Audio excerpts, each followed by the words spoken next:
Page number एक बार 245 खोल लो quick, ठीक है। लोकल सेल्फ गवर्नमेंट करेंगे और पीछे का जो बचा है उसको उसी में निपटाएंगे। तो पहले ये वाला पार्ट कर लेंगे और ये खत्म हो जाने के बाद एक और बात ध्यान से रखिएगा, जैसे मैपिंग वूपिंग आप लोग काम कर रहे हैं तो हमारी जब मैपिंग में पार्ट बाई पार्ट रिवाइज कर लीजिएगा। जैसे माउंटेन है तो पहले माउंटेन खाली देंगे, सिर्फ माउंटेन पहले 7 का देख लीजिए, उनका टेस्ट हो जाएगा आपका, ठीक है। फिर स्ट्रेट हो जाएगा 1 by 1 और हर दिन होगा, हर एक एक 2 दिन पे, समझ मेरी बात। उससे क्या हो जाएगा, पूरा पार्ट बाई पार्ट टॉपिक भी हो जाएगा। सिर्फ माउंटेन देंगे, जैसे सिर्फ माउंटेन दिए, आपने सिर्फ माउंटेन क्या किया, एशिया, अफ्रीका, नॉर्थ अमेरिका का खाली माउंटेन देख के आना है। सुन पा रहे हो? मतलब अगर एक माउंटेन हुआ तो माउंटेन टॉपिक क्लियर हो जाएगा, फिर रिवर हुआ तो रिवर क्लियर हो जाएगा। अब सर एक टॉपिक मान लो ऐसा भी हो सकता है कि खाली यूरोप बोला और यूरोप का सारा एक बार टेस्ट ले लिया, तो एक भी पॉसिबिलिटीज़ है, उसमें भी कोई दिक्कत नहीं है। लेकिन टॉपिक वाइज अगर माउंटेन देखोगे तो माउंटेन क्लियर होगा तो 7 का क्लियर हो जाएगा। सुन पा रहे हो? तो और एक ही चीज़ करना है क्या, सिर्फ माउंटेन, और मैं सिर्फ माउंटेन का ही टेस्ट लूँगा, फिर उसके बाद सिर्फ रिवर का ही लूँगा, हर 2 दिन पे कॉन्टिन्यूस होता रहेगा। सुन पा रहे हैं? बाकी ये जैसे पॉलिटी आज खत्म हो रहा है तो पॉलिटी खत्म होने के बाद यहाँ पे बैठेंगे, यहाँ पे टाइम देंगे और यहीं पे सर पूरा का पूरा नोट्स और सारा लिखवाना है, यहीं कंप्लीट करना है। प्रॉपर अलग से टाइम दूंगा क्लास के बाद, वो एक्स्ट्रा टाइम होगा और उसमें आपको पूरा का पूरा एज इट इज़ सारी की सारी चीज़ें लिखनी है और ये हर सब्जेक्ट पे लागू होगा। सुन पा रहे? क्योंकि एक बार लिखने के बाद आपके दिमाग में जो बच जाएगा वो कभी निकलने वाला नहीं है। तो सारा का सारा काम यहाँ करेंगे, बुक्स इसके बाद लेते आएंगे, ठीक है। तो अभी हम शुरू कर लेते हैं, उसके बाद फिर थोड़ा और बातें करना है, उसको हम इसके बाद कर लेंगे। सुन पा रहे हो सब? तो पहला लोकल सेल्फ गवर्नमेंट है। तो लोकल सेल्फ गवर्नमेंट का मीनिंग अभी सिंपल सा बात है सर, पंचायती राज वाला और म्यूनिसिपैलिटीज़ वाला, जो मैंने थोड़ा बहुत आपको नॉर्मली पहले बताया था, लेकिन अभी इसमें हम लोग देख लेंगे। पूरा डिटेलिंग के लिए जितना मैं बता रहा हूँ उतना पहले आराम से देख लेना। लोकल सेल्फ गवर्नमेंट से फैक्चुअल क्वेश्चन बहुत बनता है, एक लाइन का खूब सारा बन जाएगा, कौन से आर्टिकल में था, कौन से आर्टिकल में आया था, ऐसा कुछ करके बन जाएगा।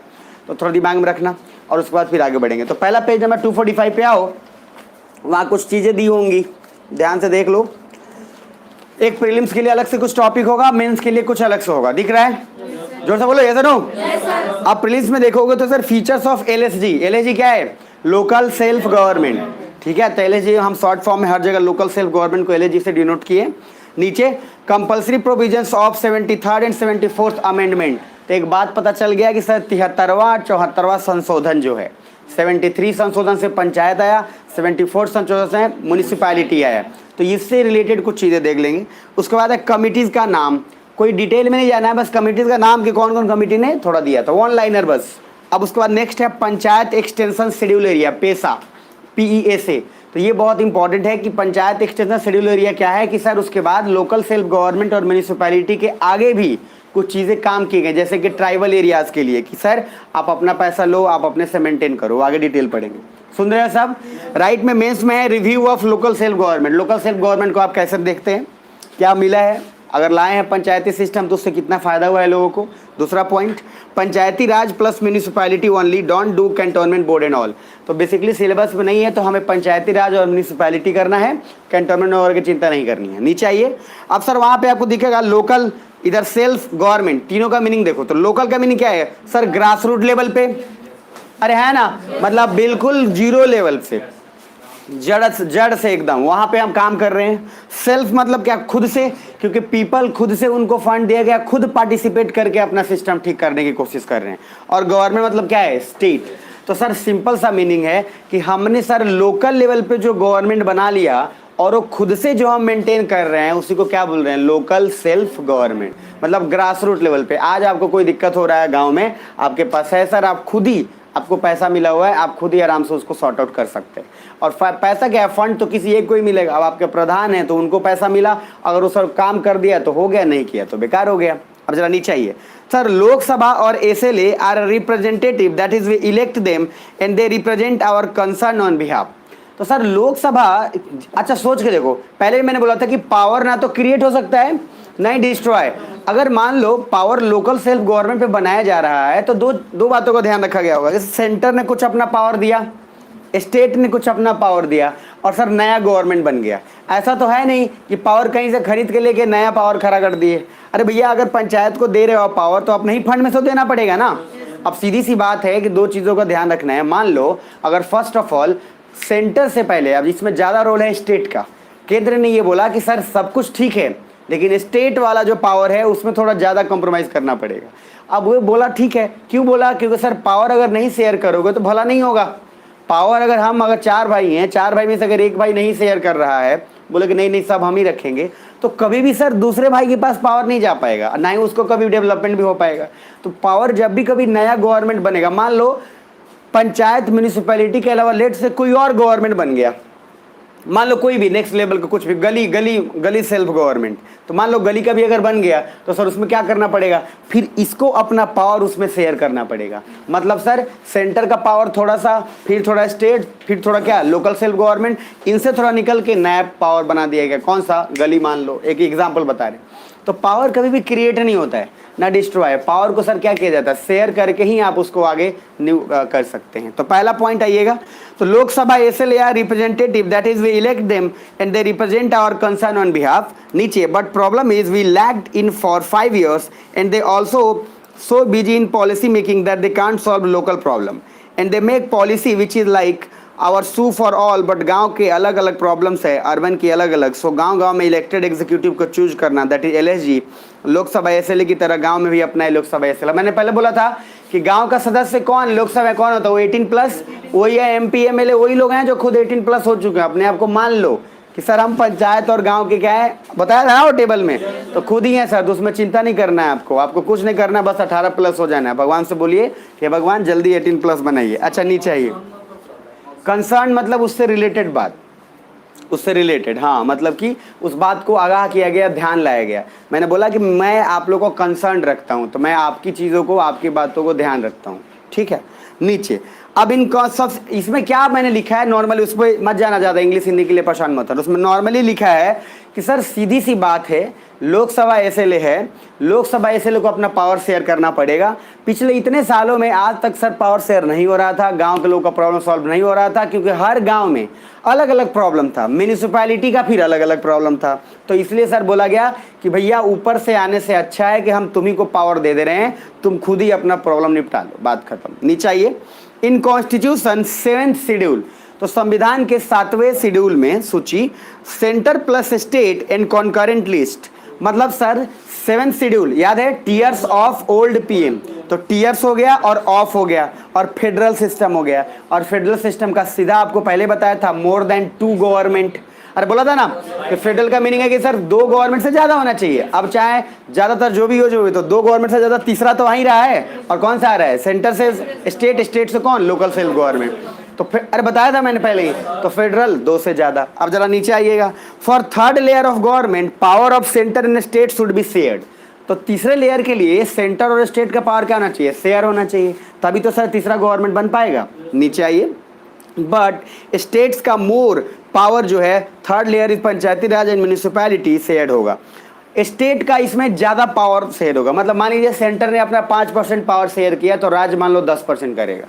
सुन पा रहे हो? वो डिपेंडिंग अपॉन है, हमें परसेंटेज पे मतलब नहीं है, लेकिन सर ज़्यादातर चीज़ें स्टेट्स को शेयर करना पड़ेगा क्योंकि सर उसी के राज्य में बन रहा है। अब जरा नीचे आइए, LSG is in state list, तो सर एक क्वेश्चन इंपॉर्टेंट है, लोकल सेल्फ गवर्नमेंट जो है वो कौन से स्टेट लिस्ट में, राज्य सूची में है, तो कॉन्करेंट में भी नहीं है, सेंटर में भी नहीं है, कहाँ है? राज्य सूची में है। तो ज्यादा कानून कौन बना सकता है? राज्य बना सकता है, और राज्य ज्यादा उसको करेगा। अच्छा इसमें भी सेंटर का है सर, फंड तो खैर देगा, लेकिन सर ज्यादा फंड शेयर किसको करना पड़ेगा? स्टेट को करना पड़ेगा। नीचे आ जाइए, ट्रांसफर ऑफ पावर, ये बहुत इंपॉर्टेंट है। इसमें कुछ टर्म्स हैं बहुत ज़्यादा जरूरी है, डेलीगेशन, डिसेंट्रलाइजेशन, डिवोल्यूशन, ये 1 लाइन में पूछता है, what is devolution, what is decentralisation, ये बहुत इंपॉर्टेंट है। हालांकि डिसेंट्रलाइजेशन मैंने इकोनॉमिक्स में भी एक बार बताया था, ठीक है, किसी को अगर याद है तो ठीक है, नहीं तो कोई बात नहीं। क्या कहेगा? इकोनॉमिक्स में बताया था मैंने, खैर कोई बात नहीं, इधर देख लो, मुझे पूरा भरोसा है कि आप उसको पढ़े हुए हैं, तो कोई दिक्कत नहीं चाहिए। तो डेलीगेशन दिख रहा है, डेलीगेशन शब्द में क्या क्या है थोड़ा ध्यान से देख लेंगे सबसे फर्स्ट, ठीक है। तो पहले मान लो इसको ऐसे रख दीजिए, उसको ऐसे, ठीक है पप्पू, उसको ऐसे कर दीजिए। डेलीगेशन पहला है, डेलीगेशन मैं बता देता हूँ, उससे पहले आराम से इन चीज़ों का हिंदी और सब कुछ मिल जाएगा, परेशान नहीं होना है, पहले मतलब समझ लो बस। ये 3 शब्द हैं जो सबसे ज़्यादा जरूरी है। पहला उसमें है आपका डेलीगेशन। डेलीगेशन में transfer of administrative power from higher authority to lower authority. अब यहाँ पे ना एक क्वेश्चन बड़ा प्यारा बनता है, ध्यान से देखना। तो वर्ड तीनों का लिख दे रहा हूं, तीनों थोड़ा ध्यान से देख लेना। डेलीगेशन, डेलीगेशन के बाद दूसरा क्या है? डिसेंट्रलाइजेशन होगा, उसके बाद डिवोल्यूशन होगा। क्या? डिसेंट्रलाइजेशन, उसके बाद डिवोल्यूशन। ठीक है सर, अब इसको बहुत इंपॉर्टेंट, ये 3 टर्म्स बहुत इंपॉर्टेंट है लोकल सेल्फ गवर्नमेंट के हिसाब से। अभी मैं बताता हूं तीनों का मीनिंग, ध्यान से समझ लेना, इजीली कनेक्ट कर जाओगे आप, कोई परेशानी नहीं होगी आपको। पहला है डेलीगेशन। अब डेलीगेशन ध्यान से नीचे वहां लिखा हुआ उसको पहले पढ़ते हैं। Transfer of administrative power from higher authority to lower authority. मतलब सर हायर अथॉरिटी से आपने क्या किया? लोअर अथॉरिटी को ट्रांसफर किया। मतलब सेंटर ने अगर स्टेट को किया है तो सर इसको भी हम कह सकते हैं कि एक डेलीगेशन का काम है। सुन पा रहे हैं? मतलब सेंटर ने अपना कुछ पावर किसको दिया? स्टेट को। स्टेट ने अपना कुछ पावर किसको दिया? लोकल सेल्फ गवर्नमेंट को। तो सर इसको भी हम डेलीगेशन एक मायने में कह सकते हैं। लेकिन सर क्या बोला हूं? एडमिनिस्ट्रेटिव पावर, प्रशासनिक पावर। सर उसमें फाइनेंशियल नहीं लिखा हुआ है, उसमें क्या लिखा हुआ है? एडमिनिस्ट्रेटिव, मतलब सर प्रशासनिक। जैसे सर आपने डीएम को बनाया, आपने एसडीएम बनाया, ये प्रशासनिक हुआ। अच्छा, फाइनेंशियल क्या हुआ? आपने अपना कुछ फंड था, वो फंड आपने उसको भी दिया और सर किसी और को दिया। यहां पे मैं सिर्फ किसकी बात कर रहा हूं? एडमिनिस्ट्रेटिव की। अभी फिलहाल दिमाग में रखना, जब इस पे आएंगे तो और क्लियर हो जाएगा। इसमें देखो डिसेंट्रलाइजेशन में क्या है, पहला पॉइंट देखो, एडमिनिस्ट्रेटिव है प्लस फाइनेंशियल भी है। तो एडमिनिस्ट्रेटिव प्लस फाइनेंशियल जब दोनों में आ जाए तो कौन सा हो गया? डिसेंट्रलाइजेशन। अरे सुन रहे हो? ये बहुत इंपॉर्टेंट है। मतलब सर वित्तीय काम का बात, और उसके बाद दूसरा क्या है? फाइनेंशियल से पहले आपका फर्स्ट, जिसमें सिर्फ एक ही पावर ट्रांसफर हो, एडमिनिस्ट्रेटिव, प्रशासनिक, तो उसको बोलेंगे क्या? डेलीगेशन। जिसमें प्रशासनिक प्लस वित्तीय पावर शेयर किया गया उसको क्या बोलेंगे? डिसेंट्रलाइजेशन। और थर्ड में देखो डिवोल्यूशन में क्या है? Administrative plus financial plus legislative.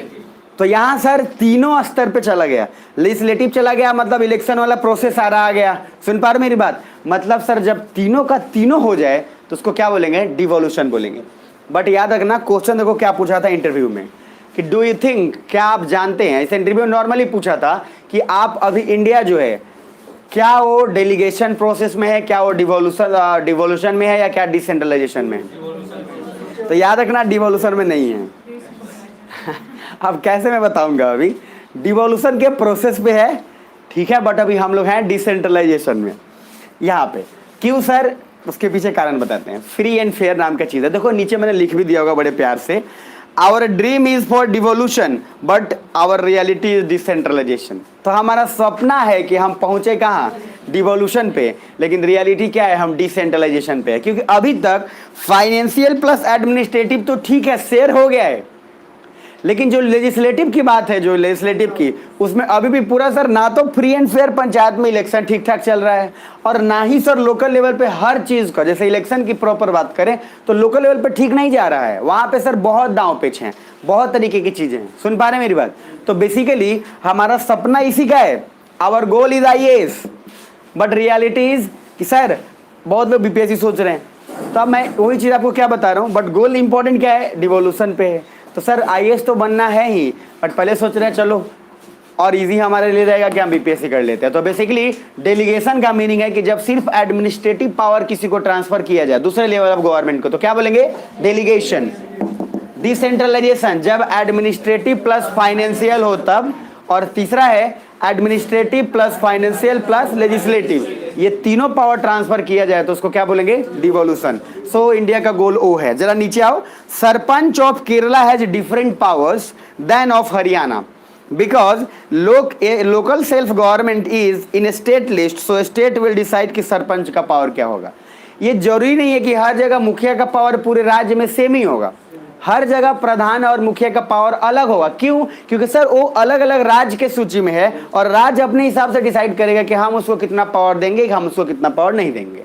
ये जरूरी नहीं है कि सर हर जगह एक ही प्रधान का पावर सब जगह सेम होगा। सुन पा रहे मेरी बात? मतलब केरला में सरपंच की लगभग कोई वैल्यू नहीं है, और वहां सरपंच हम किसको बोल रहे हैं? तो मुखिया को बोल रहे हैं।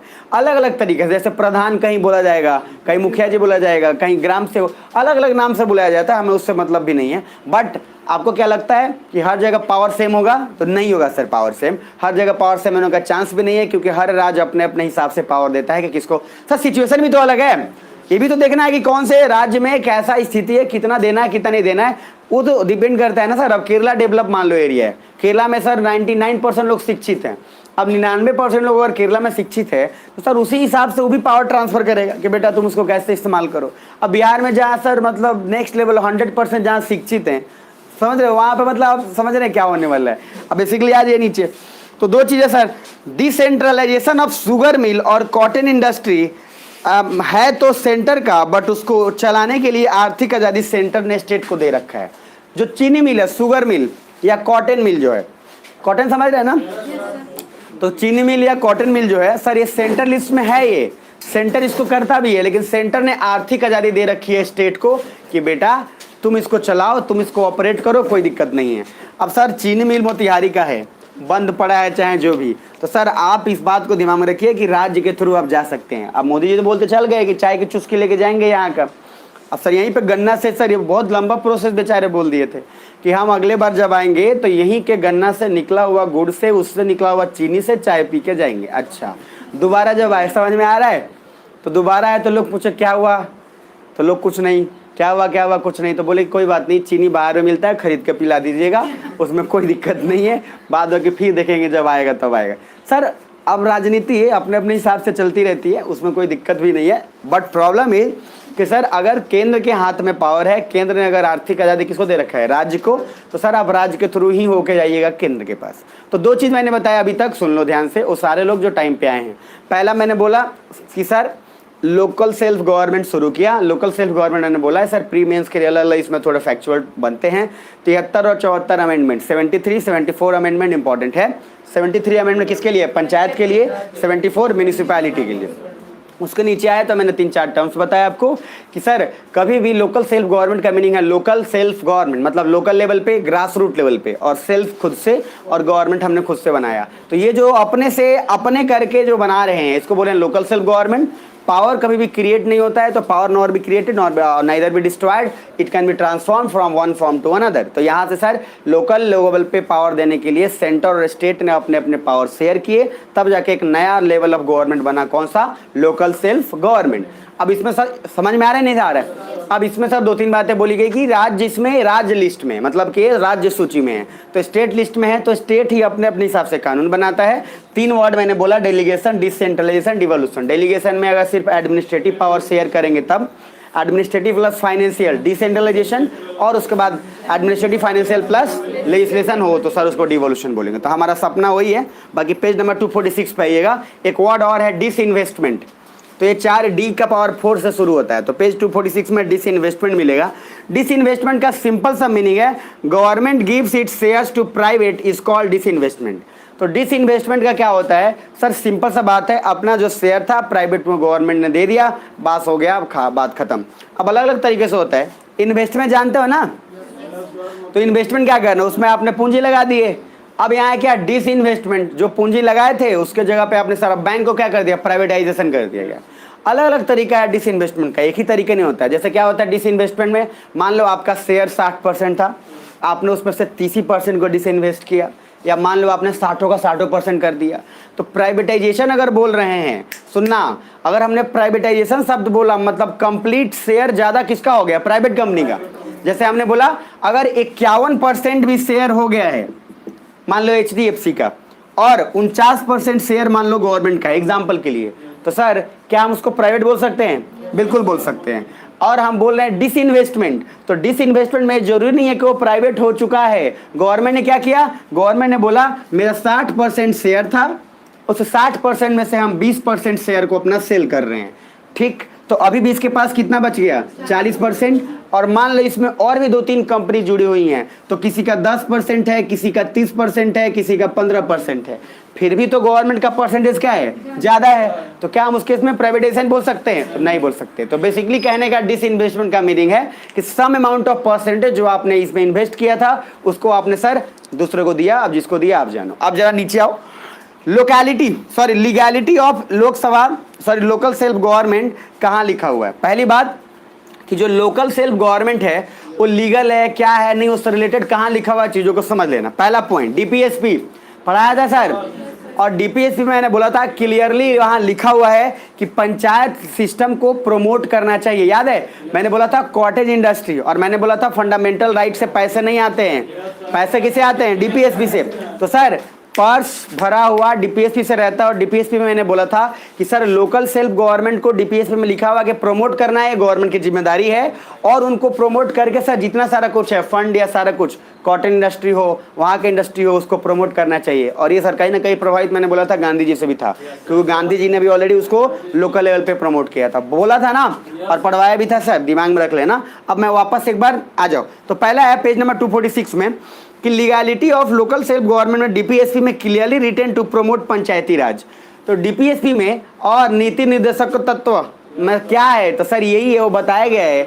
मैंने क्या बोला कि सर अगर कोई गवर्नमेंट बार बार चेंज हो जाती है तो डीपीएसपी का सिंपल मीनिंग है कि कुछ एक गाइड बुक है जो गवर्नमेंट को बताती है अगर कुछ समझ में नहीं आ रहा है तो ऐसा करो, लेकिन डीपीएसपी बाइंडिंग नहीं है। मैंने बोला ना डीपीएसपी बांधवन है, अगर सरकार है तो सरकार चाहे तो उसमें जो लिखा हो उसको नहीं भी मान सकती है, लेकिन डीपीएसपी इसलिए बनाया गया कि बेटा देखिए आप सरकार, आप है बेवकूफ़, अभी कुछ पता नहीं चल रहा है तो ये गाइड बुक उठाइए, गाइड बुक में देखिए क्या क्या लिखा हुआ है। तो लिखा हुआ कि पंचायती राज को प्रमोट करिए, तो चुपचाप आप प्रमोट करिए। जरा नीचे आइए। उसके बाद sir it says Panchayati Raj instead of LSG because इस देश का मोस्टली हिस्सा अभी रूरल ही है। ये क्वेश्चन पूछा था, हम क्यों पंचायती राज ही बोलते हैं? क्योंकि सर हमारे देश का अभी मोस्टली हिस्सा क्या है? गांव का है, इसलिए हम सर इसको लोकल सेल्फ गवर्नमेंट को डायरेक्ट फॉर्म में पंचायती राज ही बोलते हैं। जबकि सर शहर भी तो है, लेकिन मोस्टली चूंकि गांव है इसलिए एलएसजी को हम क्या बोल सकते हैं? पंचायती राज। बात खत्म। सुन पा रहे हैं मेरी बात? अब जरा नीचे आइए। It is written in DPSP so if centre has resources and intention then, उसके बाद and will to promote LSG then centre must do, but problem is it is in state list. अब सेंटर चाहे तो sir इसको कर तो भी बहुत कुछ सकता है, लेकिन अभी मैंने बोला कि लोकल सेल्फ गवर्नमेंट कौन सी सूची में है? राज्य सूची में, स्टेट लिस्ट में है। तो सेंटर कुछ करने की कोशिश करता है, राज्य जैसे हो जाता है, क्योंकि सर राज्य को ही तो रिसोर्सेज फिर करना है ना ट्रांसफर। और सीधी सी बात है कि सर राज्य लिस्ट में रहेगा, राज्य तो अपने हिसाब से चलेगा, और राज्य यहाँ तो आँख दिखा ही सकता है कि मेरे राज्य सूची में है, तो दखल अंदाजी तो कम से कम नहीं करिए। जरा नीचे आइए। LSG state list so if Rajya Sabha allowed it then काम हो जाएगा। अगर राज्यसभा अलाउ कर दिया तो काम हो जाएगा। क्यों? क्योंकि राज्यसभा ही तो सर स्टेट का रिप्रेजेंटेशन करता है, हाँ या ना? तो राज्यसभा जो है रिप्रेजेंटेशन ऑफ स्टेट है, तो अगर यहाँ से रिजोल्यूशन पास हो गया तो काम आपका हो जाएगा। अब जरा नीचे आइए। जैसी राज्यसभा में सरकार जाती है, सरकार देखती है कि क्या नियत है। अब जैसी वहाँ का राज्यसभा वाला देखा सब एमपी लोग कि भैया नियत ठीक ठाक नहीं लग रहा है, नहीं पास कराया, बात खत्म कर दिया। अब सर एक बार जहाँ नियत साफ लगा, राज्यसभा वाला थपड़ी मार दिया, जय हो। अब जैसे पास हुआ राज्य में आके। नीचे आइए। सर बट स्टेट कैसे राजी हो जाएगा कि आप डिसाइड करें कि हमारे यहाँ सरकार कैसे चलेगी? बात वही है कि अब राज्य थोड़ी ना सर, राज्य को तो ऐसे ही आपको पता है रूल 2 हर जगह maximum centre greater than states लगा है, वहाँ पे कैसे सर राज्य चाहेगा कि हमारे पे राज्य को? तो खुद ही चाहता है इंडिपेंडेंट हो जाते तो और अच्छा होता। याद नहीं है उधर ममता बनर्जी अलग अलग चलता, आमी बंगला छे, घर में जंगला छे। आवाज से नीचे। बट स्टेट कैसे राजी अब बट स्टेट कैसे राजी हो जाएगा कि आप डिसाइड करें कि हमारे यहाँ सरकार कैसे चलेगी? नीचे। सो कॉन्स्टिट्यूशनल अमेंडमेंट करना पड़ा 73rd एंड 74th कि बेटा तुम ऐसे बाज आओगे नहीं, तुम्हारे राज्य सूची में है, तुम बार बार आंख दिखा रहे हो, उससे बढ़िया है कि सर अमेंडमेंट कर लेते हैं, और अमेंडमेंट करके उसके बाद हम भी थोड़ा सा नियम बना लेंगे, तुम भी उसके बाद दोनों खाएंगे मिल के। तो नीचे आओ। तो 73rd एंड 74th अमेंडमेंट हुआ, तो उन्होंने अमेंडमेंट ऐसा किया कि स्टेट के पावर कम भी नहीं हुए और एलएसजी भी बन गया, क्योंकि राज्य बार बार चिल्ला रहा था। तो सर कुछ इस ढंग से किया गया कि सर उसका पावर कम नहीं हुआ, ऐसा राज्य चिल्ला रहा था मेरा पावर कम हो जाएगा। क्यों? क्योंकि सर आप थर्ड लेवल गवर्नमेंट बनाओगे तो पावर शेयर ही तो हो सकता है ना, पावर क्रिएट थोड़ी किया जा सकता है। अब सर उसको क्यों, कैसे, वहां पे पॉइंट देखो, उस पॉइंट से क्लियर हो जाएगा। 73rd अमेंडमेंट किसके लिए हुआ? रूरल के लिए कि म्यूनिसिपैलिटी के लिए? रूरल के लिए, गांव के लिए। पहला है सर कंपल्सरी प्रोविजन, उसमें कुछ रखा गया, कुछ ऐसी चीजें जो कंपल्सरी होगी। First must have 3 tier in rural India, मतलब गांव में 3 होने चाहिए सर सिस्टम। और ये मैं याद करो, पहले जो टेबल बताया था आपको, उस टेबल के अंदर वो सारा कुछ आ जाएगा। पहला district level, block level, village level. तो सर पंचायती राज सिस्टम के अंदर रूरल में 3 टियर ऑफ गवर्नमेंट होना ही चाहिए, ये कंपलसरी है। कौन से संशोधन में? 73rd। अरे सब सुन रहे हो ना? दूसरा पॉइंट, 18 ईयर्स जब होंगे तभी वोट दे सकते हैं आप, तो 18 ईयर्स में आप एलिजिबल होंगे। थर्ड पॉइंट, 21 ईयर में आप इलेक्शन कॉन्टेस्ट कर सकते हैं। तो 21 ईयर होंगे तो आप इलेक्शन कॉन्टेस्ट कर सकते हैं। अच्छा, उसके नीचे जो पॉइंट उसमें देखना 1/3 वीमेन, 1/3 वीमेन होना चाहिए, और सर 1/3 उसी तरह से women in block and 1/3 in district. मतलब हमने क्या किया सर, गांव में भी औरतों को प्रेफरेंस दिया, नहीं तो सर वैसे ही पता है मुझ पे ताव देते रहेंगे लोग, समझ रहे हैं ना, मुझ पे ताव दे के बाहर घूम रहे हैं, पत्नी सर मुखिया है, पति सर बाहर घूम रहे हैं, तो जो चीज़ है उसमें अलग अलग फैक्टर लागू करता है, इसलिए हमने वीमेन को रिप्रेजेंटेशन दिया, कम से कम महिलाओं को उससे भी तो थोड़ा मिल जाए सम्मान। अब सर ये कंपलसरी है, अगर नहीं होगा वो 1/3 तो सर इलेक्शन नहीं होगा, समझ पा रहे मेरी बात। जैसे कि सीट में है कि इस बार खाली नहीं बोलते, इस बार खाली महिला उम्मीदवार आएंगी, अरे समझ में, भले महिला उम्मीदवार क्या है नहीं है कोई पता नहीं, लेकिन महिला उम्मीदवार आएंगी, और सर महिला उम्मीदवार के नाम पे काम कोई भैया जी, पति जी, सैया जी करेंगे। मेरी बात समझ में आ रही है? अब जरा नीचे आइए, राइट साइड में सर 74th में देखिए अर्बन, अर्बन में है कंपल्सरी, वॉलेंट्री एंड उसके बाद है 12th शेड्यूल। कौन सा शेड्यूल? 12th। इधर 11th शेड्यूल होगा। वॉलेंट्री मतलब क्या होता है? जाते बूझते, जानबूझ के। इनवॉलेंट्री क्या होता है? जो अपने कंट्रोल में ना हो। पक्का? आपको कितने बार बताया भी था, आपको बहुत बार बोला था कि सर इनवॉलेंट्री मतलब जो हमारे कंट्रोल में ना हो। जैसे मान लो हार्ट बीट है, ठीक है, अब हार्ट बीट है वो हमारे कंट्रोल में नहीं है, अब सोचेंगे नहीं सर हम तो बस एक टक से मतलब 15 मिनट सांस रोक के रख सकते हो, रख लो दोबारा सांस लेने की जरूरत नहीं पड़ेगी आपको।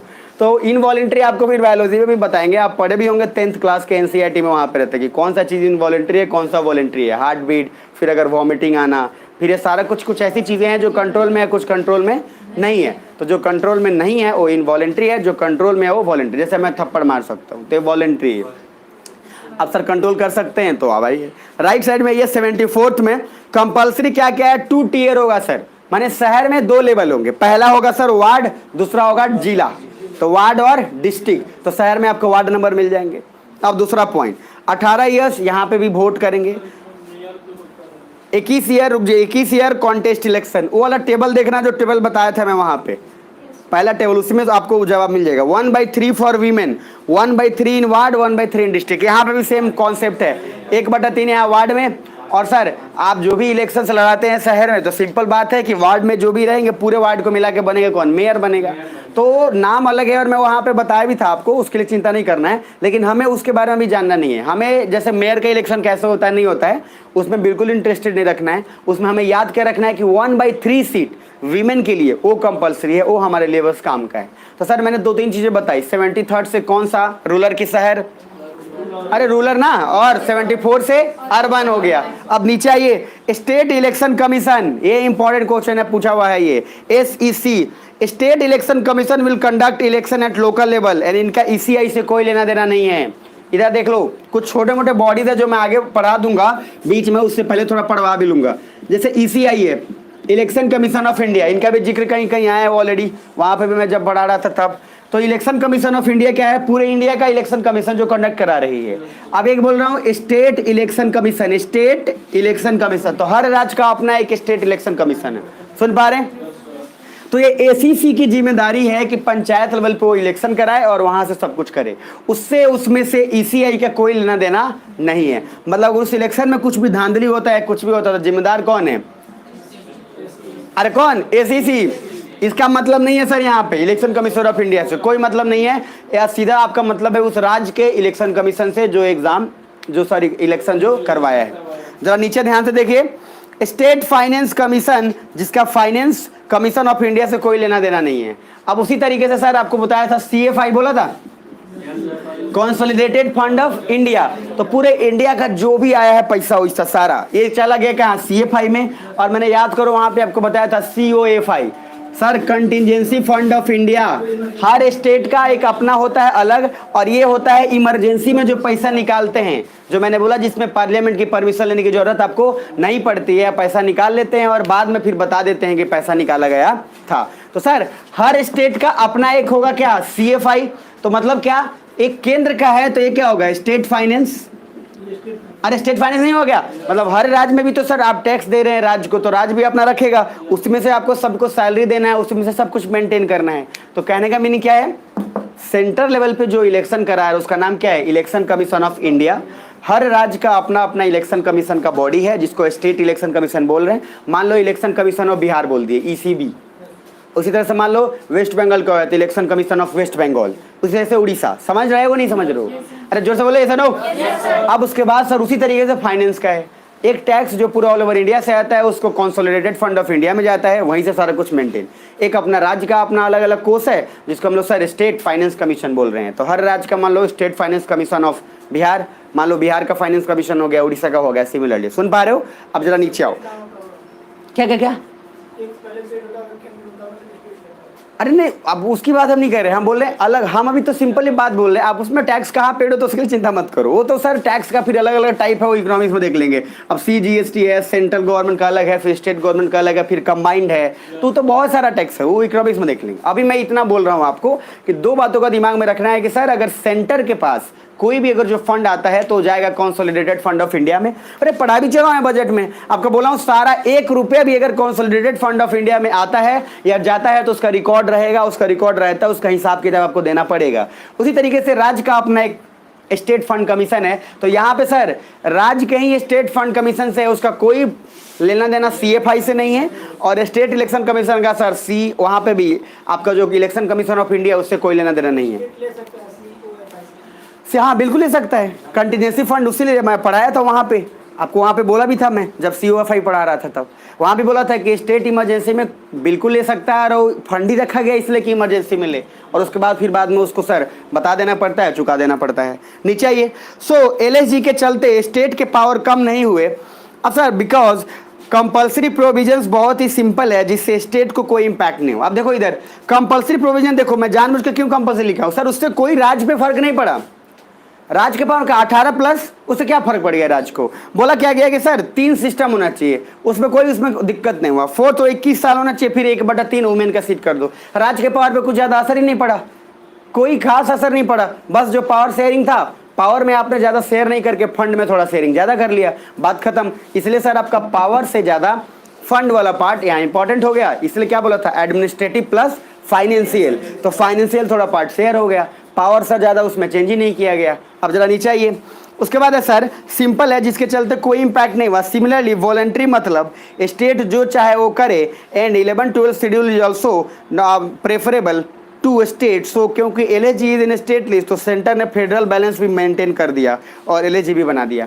तो सिंपल सा बात है, फेडरल बैलेंस क्या था कि सर 1 लेवल से 2 लेवल से ज्यादा हो, 2 या 2 से ज्यादा। अरे बोला था ना, उसमें भी मैंने बोला था फेडरल विथ यूनिटरी बायस और फेडरल विथ फेडरल बायस। अरे याद है? तो फेडरल विथ यूनिटरी बायस कौन है? इंडिया, क्योंकि सेंटर ग्रेटर देन स्टेट्स है, और फेडरल विथ फेडरल बायस है USA, जहां पे आपका स्टेट का पावर ज्यादा हो जाता है कंपैरेटिवली किससे? सेंटर से। दिमाग में रखा करिए, है तो बहुत अच्छी बात है। Page number 247। अजमेर में म्यूनिसिपल काउंसिल है, अजमेर में म्यूनिसिपल काउंसिल। अजमेर कहाँ है? राजस्थान में, बहुत बढ़िया। Diagram of SLA and district and SDM and all, ये रहने दीजिए। जो मैंने डायग्राम आपको नहीं, जो फर्स्ट में जो बोला था मैं वही बोला, वही रेफर कर लो, वहाँ पे पता चल जाएगा। तो जो आपको बोला है नॉर्मली वो फर्स्ट पेज का, वो लास्ट में पूरा का पूरा काम आ जाएगा। नीचे आइए। In mains question on panchayati raj are based on 3 major things. तो मेंस में सर क्वेश्चन 3 बेसिस पे पूरा मतलब इम्पैक्ट है। पहला उसमें है फंक्शन, फाइनेंस, फंक्शनरीज। अगर आप देखेंगे तो 3F यहाँ पे। तो सर फंक्शन मतलब क्या क्या फीचर है, फाइनेंस से रिलेटेड क्या क्या है, और कौन कौन सी बॉडी फाइनेंसरीज, कौन कौन से लोग फाइनेंस कर रहे हैं, मतलब कि कौन कौन से बॉडी इसमें एक्टिव है। सुन पा रहे? ये तीनों का तीनों पार्ट और रीड भी करेंगे। बाकी सर नीचे मैंने जो लिखा हो वही देखो क्या है। लास्ट ईयर यही पूछा था कि ना पैसा है ना पावर है, तो क्या हम फंक्शनल हैं भी या नहीं, काम कर भी रहे हैं या बस ऐसे ही। तो इनका जवाब इन तीनों में। क्वेश्चन ये पूछा था लास्ट ईयर कि सर इफ पंचायत इलेक्शन और पंचायत सिस्टम जो है हम बना दिए, और सर अगर हमारे पास अगर फंड और पैसा है ही नहीं, तो क्या लोकल लेवल पे काम चल रहा है या नहीं चल रहा है, इसको बताए। तो बताने के लिए आपको कुछ नहीं करना है, आपको क्या करना है सर, पहले तो फंक्शन देख लो कि जो है उसका क्या क्या फंक्शन है। फिर क्या लिखो कि सर फाइनेंशियरीज में आपको ये दिखना है कि सर फंक्शनरीज में सॉरी कि कौन कौन सी बॉडीज कैसे परफॉर्म कर रही है। तो पिछले 4-5 साल या 2 साल का देख लो कि किस बॉडी ने कितना काम किया, किसने नहीं किया। मान लो सर जैसे आपको लोकल लेवल पे एक और चीज चलता है आंगनबाड़ी केंद्र, अब मान लो आंगनबाड़ी केंद्र चल रहा है तो उसमें दोनों चीज़ है क्या है, एक तो आपको पढ़ाना है, ऊपर से तो चॉकलेट उकलेट चाहे खाना वाना का आता है, वो भी बहुत लोग होंगे भी इधर कि पूरा खा जाते हैं। चॉकलेट आता है सर, बच्चों को कम पहुंचता है, बाकी अपने जाता है। तो सर ऐसे बहुत लोग करते हैं, लेकिन सर दूध दूध आता है। अब भाई देखो हमको नहीं पता है, हमको तो इतना मतलब खिचड़ी उचड़ी खिलाया जाता है, पाउडर भी आता है। अच्छा तो देखो इतना फायदा है, अब कौन क्यों है आंगनबाड़ी में इसमें। अच्छा यही है, तो आंगनबाड़ी में तो सर लूट के खाते हैं लोग, लेकिन सर हर कोई एक जैसा नहीं होते। तो बेसिकली जो लोग दे रहे हैं नहीं दे रहे हैं ठीक है, मतलब याद रखिएगा बच्चों लोग आते हैं, जैसे लॉकडाउन में हुआ था, लॉकडाउन में रिजल्ट आया तो उसमें पता चला अधिकतर बच्चों और आंगनबाड़ी केंद्र को निर्देश दिया गया था कि सर आप उनको अगर आप नहीं दे सकते तो आप उनको पैसे दीजिए या कुछ करिए, और वो आदेश दिया गया था। कुछ लोग माने, क्या क्या क्या, हाँ वो अलग है, वो इंटरनेशनल परियोजना है, इधर के अंत नहीं आता है, वो अलग ट्रस्ट से चलता है वो। और वो सर जैसे ट्रस्ट फाउंडेशन बाहर का है, इंटरनेशनल कम्युनिटीज़ का है, उन्होंने किया है, हम लोगों ने नहीं किया। लेकिन सर जिम्मेदारी तो राज्य की है और हमारी है। सर अधिकतर लोग तो आंगनबाड़ी केंद्र पर सर आज तक गए नहीं है, उनको सैलरी लेने खाली जाते हैं। ऐसी बहुत सारी लेडीज़ हैं जो पढ़ाने तो सर दूर की बात है, सैलीज के दिन एकदम ठंड बन के लिपस्टिक विपस्टिक लगा के अब बैंक में पहुंच गए निकाल दीजिए, अरे समझ में, निकाल दीजिए सर सैलरी दे दीजिए। आज तक मुंह नहीं देखा आंगनबाड़ी केंद्र का बच्चों का कि बच्चे कितने हैं, सारा कौन संभाल रहे हैं, सैया जी। अब सर ये हाँ मतलब इतना ये सब देखो, ये सब मैं बता दो, ये सब बोलने में और बता दो इसलिए गुस्सा आता है। रीज़न है सर कि सर आप बना रहे हो, आप बन रहे हो, अरे उनका सोचो ना जो सर आप पे डिपेंडेंट है, जो 20 बच्चे 40 बच्चे आ रहे हैं आपसे पढ़ने, उनका क्या भविष्य होगा भाई, क्या बर्बाद करने पे लगे हो आप। अच्छा ये हस्बैंड है, खुद घंटा कुछ नहीं आता इसको, फालतू आदमी, ये खुद नहीं पढ़ा ना, इसको दवाई बेचने से ना फुर्सत है, ना सर इसको चना बेचने से फुर्सत है, ये सर क्या करेगा यार, ये किसी तरीके से क्या कर लिया पैर उर पकड़ के पैर उर पकड़ के, हाँ पैर उर पकड़ के हमरा के बना दी, गरीब बनी। अच्छा ये गरीब बोल रहा है, घर में पैसा वैसा खूब सारा है इसके, एक गरीब बोल रहा है घर में पैसा है, क्या कि सर पैर पकड़ने से कुछ नहीं होता इधर बिहार में, पैसा दीजिए, घूस दीजिए, सीधा सा बात है, काम हो जाएगा, आपको ज़्यादा कुछ करने की जरूरत नहीं, पैसा दिया आंगनबाड़ी में हो गया। सर ना बीवी को पता है कितना बच्चा है, ना सर क्या है, कुछ नहीं है, बस फंड आ रहा है। सर एक रूम बनाया हुआ है फैली सा, जितना फंड है उसमें लेते जाओ और उसके बाद सर बच्चों को घंटा, सर कम से कम पढ़ा लो यार कम से कम उसमें। इसलिए सर ऐसे लोग ना, मैं बता रहा हूँ, डेवलप नहीं कर पाते, उनको शुरुआत आप देखें ना, बड़े बड़े राजा महाराजा लोग पहले खत्म, बड़े बड़े आप देखें गाँव में बोलेगा कि हमारा पुश्तैनी जमीन था, समझ रहे हैं, घोड़ा से चलते थे, हाथी से बाबा चलते थे, अच्छा सब चलते थे, आप सर कुत्ता से चला रहे नहीं मैंने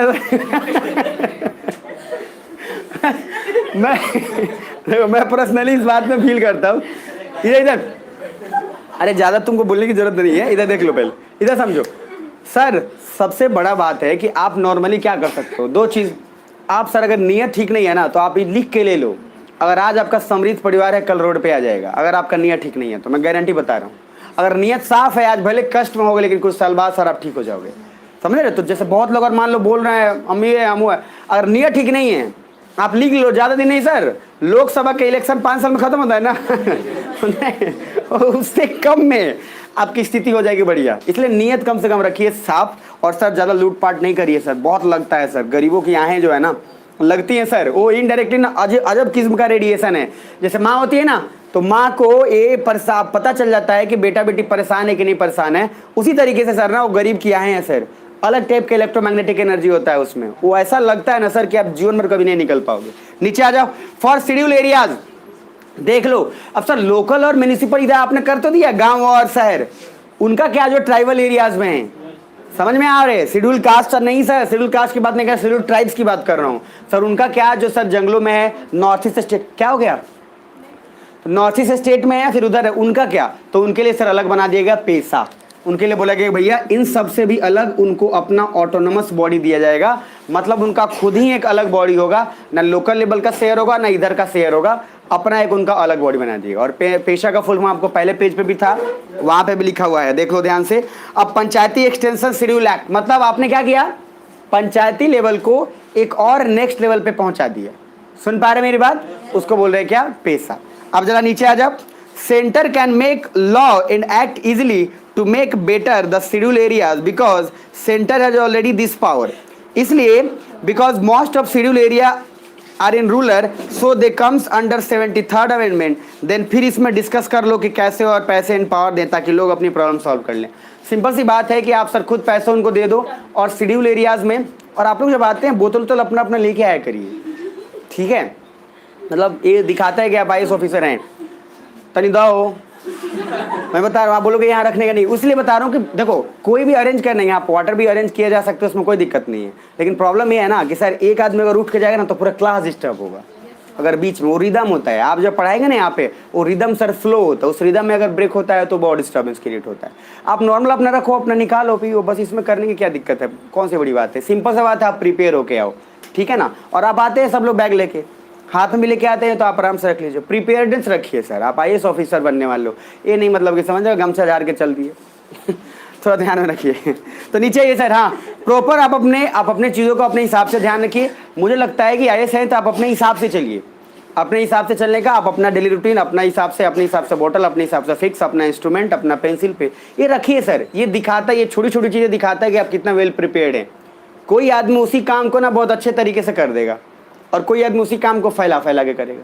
अब जैसे बॉयज़ है तो बॉयज़ सर रूम में जाइएगा तो इधर पैंट इधर फिका हुआ है, जूता उधर है, टाई उधर है, कुछ इधर उधर है। अब सर वही सिस्टर अगर काम करेगी तो प्रॉपर तरीके से उस काम को कहीं ना कहीं आराम से रख देगी और आपको देख के लगेगा बड़ा अच्छा सुकून भी मिलता है। लेकिन जब खुद सरियाने का बात आता है, सरियाना समझ ना, तो सरियाना में हो जाता है, उसके बाद हरियाणा में जाते हैं सीधा। तो इधर ये दो चीज़ दिमाग में रखिए, चीज़ों को मैंने क्या बोला, सक्सेसफुल पीपल बेटर करने के लिए कोई अलग काम नहीं करते, चीज़ों को अलग तरीके से करते हैं। सुबह में उठते हो ना सर तो बेड अगर अरेंज कर देना सबसे बड़ा पॉजिटिविटी है। अगर आप उठते हैं और अपना बेड अरेंज कर देते हैं नॉर्मली, सिर्फ बहुत बड़ा पॉजिटिविटी है। उस छोटे से चीज़ से आप में बहुत कुछ सुधार आ जाएगा, आप दे रखिएगा। और ये सर मैं नहीं कह रहा, बहुत बड़े जितने भी सक्सेसफुल कैंडिडेट है सब के सब का है, बड़े बड़े लोगों का है कि छोटा सा चीज़ स्टार्ट हो जाता है छोटे से तरीके। आप कैसे करते हो, कुछ लोग झाड़ू मारने के लिए बोला चारों तरफ सर मार दिया, अच्छा देखा कोना में इतना भथेर पड़ा हुआ है लेकिन झाड़ू मर गया। अब कुछ लोग सर उसी चीज़ को आराम से मारेंगे। ये अगर देखना आप अपने घर में देख लीजिए, मम्मी झाड़ू जब मारेगी, आप सर 1 महीने से झाड़ू मार रहे थे, मम्मी 1 दिन मारेगी, उसको तो लड़का झाड़ू लगा तो रखा है सर, उसमें से निकल रहा कॉकरोच उसको तो पता नहीं फंगाई क्या क्या सर निकल रहा है। अच्छा उस दिन आपको पता था जा मेरा चप्पलवा अंदर था हम तो पूरा घर में ढूंढ लिए, कहीं मिल नहीं रहा था। उस दिन आपको भयंकर नया चीज़ मिलेगा, मेरा बैटरी अंदर चला गया, पेन अंदर चला गया, ऐसा बहुत सारा चीज़ उस दिन मिलेगा आपको। और उस दिन मम्मी बोलेगी कि झाड़ू बाहर आता रखा, तो उस दिन उसके पहले तक नहीं। तो फर्क है सर, कपड़ा जब आप साफ करते हो वही कपड़ा मम्मी साफ करेगी, पहचाने में नहीं आएगा सर इतना वाइट कैसे हो गया, आपको कहीं मेरा ही है। अच्छा आपको भरोसा नहीं, मम्मी मेरा, बोले हाँ कम वक्त तुम्हारा ही है, समझ में आए, ले लो, खींचने का है नहीं, जाके बस क्या करेगा, बस खंगाल के एकदम बराबर हो गया। खैर पंचायती राज सिस्टम का जो फंक्शनरीज है, और सर ये तीनों का तीनों पार्ट थोड़ा डिटेलिंग अलग से इसको लक्ष्मीकांत से और कवर करेंगे, और बाकी थोड़ा लूसेंट का पार्ट, और फिर इसके लिए मैं एक और नोट्स दूंगा, ठीक है ना। तो ये बेसिक चीज़ थोड़ा सा वन लाइनर के लिए यहाँ से ज़्यादा आता है, थोड़ा वहाँ से कोशिश करके हम लोग कवर कर लेंगे। अभी के लिए फिलहाल जो पीछे का बचा हुआ है उसको ख़त्म करते हैं। ख़त्म करने से पहले मैं एक बार और रिपीट कर देता हूँ, पंचायती सिस्टम को जितना बोला उतना दिमाग में रख लेना। मैं आपको गारंटी देता हूँ सिर्फ इतने 4 पेज में से आपके 2 क्वेश्चन कन्वर्ट हो जाएंगे, गारंटी। अब पहला सुन लो आराम से दिमाग लगा के। फर्स्ट, मैंने प्री और मेंस का अलग कॉन्टेक्स्ट आपको बता दिया। मैंने बोला लोकल सेल्फ गवर्नमेंट मतलब स्वयं सेल्फ, लोकल बोला लोकल लेवल पे, ग्रास रूट लेवल पे सेल्फ गवर्नमेंट, खुद ग्रास रूट लेवल पे हम अपने प्रॉब्लम को कर रहे हैं इलेक्शन करा के। स्टेट बोला हूं तो सर स्टेट के अंदर आ गया इलेक्शन का प्रोसेस। अब उसके आगे 3-4 वर्ड मैंने बोला। पहला बोला क्या, डेलीगेशन। डेलीगेशन में सिर्फ प्रशासनिक पावर ट्रांसफर हो जाता है किसी सिस्टम को तो बोलेंगे उसको डेलीगेशन। उसके बाद एडमिनिस्ट्रेटिव प्लस फाइनेंशियल पावर अगर हो जाए तो क्या उसको क्या बोलो, डिसेंट्रलाइजेशन, विकेंद्रीकरण। और तीसरा पार्ट है sir devolution, administrative plus financial plus legislative, ये तीनों पावर ट्रांसफर होना चाहिए। अब उसके बाद आगे एक और बोले क्या, डिसइन्वेस्टमेंट। डिसइन्वेस्टमेंट क्या बोला था कि सर गवर्नमेंट अपने परसेंटेज ऑफ एसेट्स को शेयर कर देती है, सेल कर दे वो जितना अलग बात है, कितना परसेंटेज नहीं उससे मतलब नहीं है। Privatization is a different word. Privatization में complete share holder private company ज़्यादा हो जाती है। अगर 51% हो गया तो सर वो प्राइवेटाइजेशन हम कह सकते हैं। अब उसके नीचे आएंगे तो सर हमने बोला कि जरूरी पड़ा 73rd और 74th अमेंडमेंट का। अच्छा स्टेट को ये डर था कि हमारा पावर में बदलाव कहीं हो जाए, तो हमने इस कदर उसको चेंज किया कि स्टेट के पावर पे फर्क भी नहीं पड़ा और कंपलसरी प्रोविजन जो है उसमें कोई उसको दिक्कत भी नहीं हुआ। तो कंपलसरी प्रोविजन आपको याद रखना है सर, लोकल लेवल पे 3 सिस्टम होगा, 3 टियर। पहला डिस्ट्रिक्ट, ब्लॉक और विलेज, ठीक। अर्बन लेवल पे 2 वार्ड और डिस्ट्रिक्ट, नीचे 1/3 वोमेन होने चाहिए उसमें, 18+ वोट, 21 ईयर कॉन्टेस्ट इलेक्शन, बात खत्म, दोनों तरफ एक कॉमन हो गया। अब इससे स्टेट पे कुछ फर्क भी नहीं पड़ा, काम हो गया। आगे बढ़े तो 3 चीज बोले सर, फंक्शनरीज वाला काम, ये तीनों इंपॉर्टेंट है मेंस में कि कौन सा फंक्शन है, फंक्शनरीज कौन से है, मतलब कौन से बॉडी जिसको चला रहे हैं। और सर उसके बाद उसके बीच का पार्ट है जो फाइनेंशियल वाला काम है कि सर वो कैसे फाइनेंशियल आता है कैसे नहीं आता, वो एक बार डिटेल देख लेंगे। फिर मैंने बोला पैसा का कि ट्राइबल एरियाज में उन लोगों को सर हम पैसा अलग तरीके से देते हैं, वो पंचायत के फंड में नहीं आता है, क्योंकि सर पंचायत के फंड में आएगा उन तक कहाँ पहुंचेगा, आदिवासी तक कभी नहीं पहुंचेगा। उनका एक अलग ही दुनिया है भैया, और उनका अलग दुनिया में वो किसी का हस्तक्षेप चाहते भी नहीं है। सुन पा रहे हो? अगर आप चल गए ना बस उसके बाद लुलू करके और मार देंगे उसके बाद। तो बेसिकली उनका अलग दुनिया है, फॉरेस्ट जंगल, उनको समझने के लिए हमने बोला कोई एडमिनिस्ट्रेटिव पावर जो होगा उन्हीं से होगा, हम उनको दे देंगे, वो अपना सुलझा लेंगे, बात खत्म। तो यहाँ तक सर आपका पंचायती सिस्टम खत्म हो रहा है। बाकी जो इसका डिटेलिंग है वो आगे और थोड़ा हम लोग अभी यही देख लेंगे, और उसके बाद पीछे का जो बचा हुआ है मैं उसको कंप्लीट करा देता हूँ, ठीक है। तो आ जाइए पीछे का और देख लीजिए पेज नंबर कौन सा था, 237 पे आ जाइए एक बार, और यहाँ से फिर हम लोग शुरू थोड़ा कर लेते। पहली बात 237 पे आ जाइए। AIGS का कल बात बोला था, ऑल इंडिया जुडिशियल सर्विस का, मैंने बोला था जुडिशियल सर्विस का एग्जाम होता है, उसमें भी बनते हैं लोग हाई कोर्ट के जज, उसमें से बहुत कम लोग बन पाते हैं, मैंने बोला था ना, रेयरिस्ट। अरे है ना, तो बोलो बोला था सर, और इसलिए उनके पावर नहीं चाहिए। नीति आयोग ने भी बोला था कि लोअर जज क्वालिटी है। यहाँ पे फायदा देख लो AIGS और सबका, फॉर और अगेंस्ट का फायदा देख लो, यहाँ से शुरू करेंगे, फिर मैं रिपीट कर दूंगा पूरा। फॉर में देखो एफिशिएंसी और ट्रांसपेरेंसी इंक्रीजेज। अगर सर वही वाला बात है, एफिशिएंसी समझ रहे हैं, काम करने की शक्ति क्षमता, और ट्रांसपेरेंसी पारदर्शिता, मतलब कि सर आप जो काम कर रहे हैं वो सर आप जैसे ऑनलाइन वहाँ पे बोला क्या डिस्कशन होगा, तो ऑनलाइन डिस्कशन होगा, उससे क्या होगा, पारदर्शिता बढ़ गया, सभी को पता चलेगा कि आप क्या डिस्कस कर रहे हैं क्या नहीं डिस्कशन कर रहे हैं। दूसरा पॉइंट नीचे पेंडेंसी, सॉल्व होगा एट मैक्सिमम रेट। सर जो रिकमेंडेशन था क्या बोला गया था कि काम थोड़ा ज़्यादा करिए, अच्छा नंबर ऑफ जज को बढ़ाइए, अरे बोला था ना। अब ये जो कमिटी का, हाँ कौन सा कमिटी था, कौन सी कमिटी ने रिकमेंड किया था कि मालीमार कमिटी, तो मालीमार कमिटी में नहीं बोला था कि क्या हुआ था सर, मलीमत, याद रखना मलीमत। तो मलीमत कमिटी जो है उसने रिकमेंडेशन क्या किया था कि नंबर ऑफ जजेस को बढ़ाइए, नंबर ऑफ ड्यूरेशन को बढ़ाइए, टाइम बढ़ाइए ताकि केस ज़्यादा सॉल्व हो सके। तो ये सब कुछ में सर पॉइंट है। तो पेंडेंसी केस ज़्यादा मैक्सिमम सॉल्व हो सकता है अगर आप वर्किंग आवर बढ़ा दें तो। नीचे तीसरा पॉइंट है सर लीगल टैलेंट और करप्शन और नेपोटिज्म। देखो अगर ऑल इंडिया जुडिशियल सर्विस का एग्जाम दे रहे हो, पेज नंबर 237, अगर ऑल इंडिया जुडिशियल सर्विसेज से एग्जाम दे रहे हैं तो पहली बात सर घुसखोर और वो लोग जो सर नहीं है लायक, वो तो कभी भी इस फील्ड में नहीं आ पाएंगे, समझ पा रहे मेरी बात। और सर नेपोटिज्म, नेपोटिज्म क्या होता है कि सर आपका वंशवाद है, मतलब आप थे, आपके किसी परिवार से, जैसे मान लो पंजाबी है तो पंजाबी ने पंजाबी को ही बना दिया। जैसे कपिल शर्मा को बोला गया, कपिल शर्मा जो है नेपोटिज्म को प्रमोट करता है। तो नेपोटिज्म मतलब वो कि जितने भी उसके वर्किंग स्टाफ है, जो ड्रम बजाने वाला से लेकर सब, मैक्सिमम पंजाबी है उसमें। तो पंजाबी का मीनिंग क्या होता है, आप अपने किसी पर्टिकुलर, सॉरी नेपोटिज्म का मीनिंग आप अपने धर्म या आप अपनी पर्टिकुलर जाति या आप अपने विशेष कोई संबंधी उनको खाली बढ़ावा दे रहे हैं, ना कि किसी और का। अब जैसे कांग्रेस में क्या बार बार बोलते रहते हैं कि घोर परिवारवाद है, तो घोर परिवारवाद भी एक नेपोटिज्म का टाइप है कि सर आप ही अपना खुद कर लिए, सोनिया नगर, राजीव नगर, फिर उधर कौन नगर, इंदिरा नगर, मतलब सब अपने अपने नाम पे नगर उगर कर लिया आप, तो कोई बात नहीं, कर लिए। लेकिन सर नेपोटिज्म कम से कम सिस्टम जो टैलेंट से जा रहा है वही जा पाएगा ना सर। नहीं कहावत है कि अब राजा का बेटा राजा नहीं बनेगा, जो काबिल होगा वही बनेगा। सर एग्जाम निकाल के गए हैं आप, तो आप किसी के साथ तलवे चाट के तो गए नहीं है, और नहीं आपने कोई घूस दिया है सर IAS बनेंगे, आप अपने मेहनत से बनेंगे। तो बेसिकली इससे क्या होगा, एक तो लीगल टैलेंट आएगा जो रियल है, फेंकू तो नहीं आ जाएगा कि सर आ गया भाड़े का टट्टू, पैसा दे के और बस यहाँ पे ले लिए उसको डोनेशन पे। तो सर रियल टैलेंट आएगा, वो एक बहुत बड़ा फायदा होगा। ट्रांसपेरेंसी बढ़ेगा क्योंकि सर एग्जाम निकाल के आए हो, और कोई भी जब एग्जाम निकाल के आए तो किसी से डरता उड़ता नहीं है, याद रखिए। जब एग्जाम निकाल के आ पाइएगा ना, आपका अलग कॉन्फिडेंस होगा। वही टीचर जो मैंने बार बार बोला वहीं पर पढ़ा रहा है जो सर आया है घूस से, और वही आदमी जो टैलेंट निकाल के आया एग्जाम निकाल के, दोनों के कॉन्फिडेंस में जमीन आसमान का फर्क होगा। सुन पा रहे हैं? वो सर एकदम मस्त पूरा चलेगा। और ये सर ऐसा डरा सहमा रहेगा, कब निकाला जाए, कोई उसका भरोसा नहीं है। जैसे सर आर्मी वगैरह में क्या होता है ना, कुछ लोग, अब आर्मी वगैरह में क्या होता है, घूस उसका काम होता है। अब घूस उसका काम जैसे होता है कि सर मेडिकल के लिए, मैं आपको पहले एक बात बताता हूँ, सुन लेना, आगाह कर देता हूँ।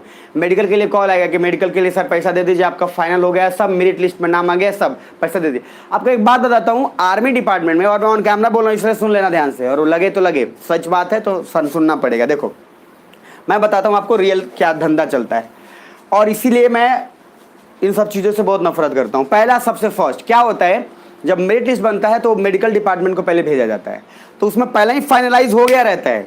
जैसे कि आपने दिया था मेडिकल, आप फाइनलाइज आपका हो चुका है उसमें नाम कि आप सेलेक्टेड हैं। अब क्या होता है, वो मेडिकल डिपार्टमेंट को ट्रांसफॉर्म करके उनका नाम और पूरा चीज़ चेकअप उकअप हो चुका है फाइनल। अब लिस्ट बना के सर सबको लेटर भेजना है 2-3 महीने बाद। अब क्या करेगा, अभी रिजल्ट फाइनली अनाउंस जो है नहीं हुआ है, अब अनाउंस होगा उसके बाद आएगा। तो क्या करेगा, मान लो कोई एक आदमी है, उसका सिलेक्शन हो चुका है इसमें। अब इस एक आदमी की सारा डिटेल इसके पास है। अब आपको कॉल जाएगा कि सुनिए मिस्टर एक्स, आपका सर 2 नंबर से रह रहा है मेडिकल, अगर आप 3 लाख का इंतजाम कर देते हैं तो आपका मेडिकल फाइनल हो जाएगा। आप ऑलरेडी लिस्ट में हो, आप समझ पा रहे हैं मेरी बात, आप ऑलरेडी लिस्ट में हैं।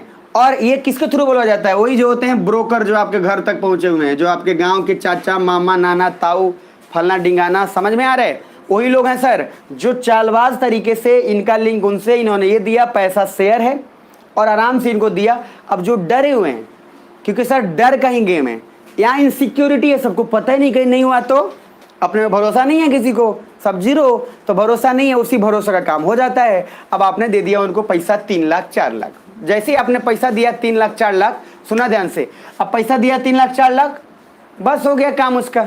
अब काम क्या हुआ, आप ऑलरेडी क्या थे, अब क्या हुआ, उस एजेंट का नाम पॉपुलर हो गया।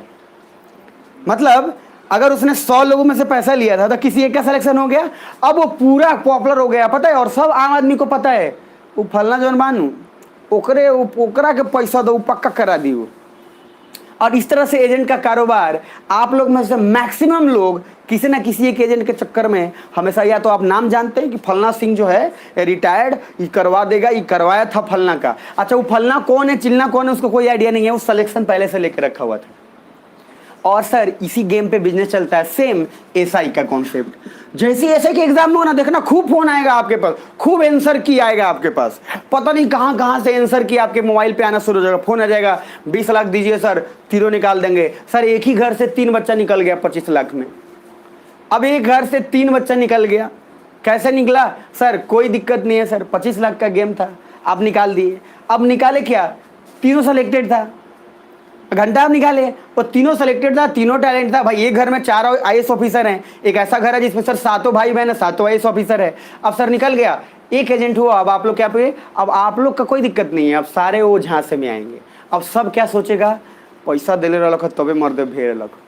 और मैं आपको एक बात पूरे डंके के छोटे बोल रहा हूँ, आर्मी उर्मी या किसी भी डिफेंस में सर किसी को 1 रुपया मत दो, अगर आना सर चमाट मारो उसको, अगर नहीं मार सकते तो प्यार से बोल दो कि चले जाओ, क्योंकि सर वो कुछ नहीं होता है वैसा, कुछ भी नहीं, वो सिर्फ एक टाई अप और एक लिंकअप होता है जो सर एक बार किया जाता है और बस भौकाल फैला दिया जाता है कि फलना सिंह जो है ना उसका करा दिए थे, उसी के बेसिस पे पैसा उसको दिया जा रहा है। वो कुछ नहीं कर रहा, बैठा हुआ है, हाथ में हथकड़ी पहन के, नाक में बाली पहन लिया है, पैसा आ गया ना ज़्यादा, अब क्या करेगा, इधर कान में लगेगा, कहाँ लगेगा वो जाने, और उसके बाद पैसा आ रहा है, बस बात खत्म। अच्छा आप लोगों में से कोई एजेंट नाम नहीं सुना, बहुत लोगों का नाम सुना होगा, मैं गारंटी बता रहा हूँ। और खास कर जानते हैं कौन वाले, ये आर्मी वाले, आर्मी और डिफेंस वाले जितने तैयारी करते हैं ना, इन सबको लगता है कि बिना पैसा का इसमें नहीं होता है, झूठ है। अगर ऐसा, मैं पहले इसलिए बता दूं कि किसी के चक्कर में नहीं पड़िएगा। अगर आपको एग्जाम बोले कि निकला देंगे, बोला हमको नहीं चाहिए, अरे भैया कार्रवाई सब चलता है यहाँ तो, देश में सरकार भी है, सीबीआई भी है, सब है, फिर भी तो करप्शन होता ही है ना, वो तो छोड़ ही दो, कार्रवाई तो रहने दो, कार्रवाई आप जब बनना तो कर लेना, लेकिन सर इंपॉर्टेंट है कार्रवाई हर जगह होता है, ऐसा नहीं है, पकड़ में तो आए।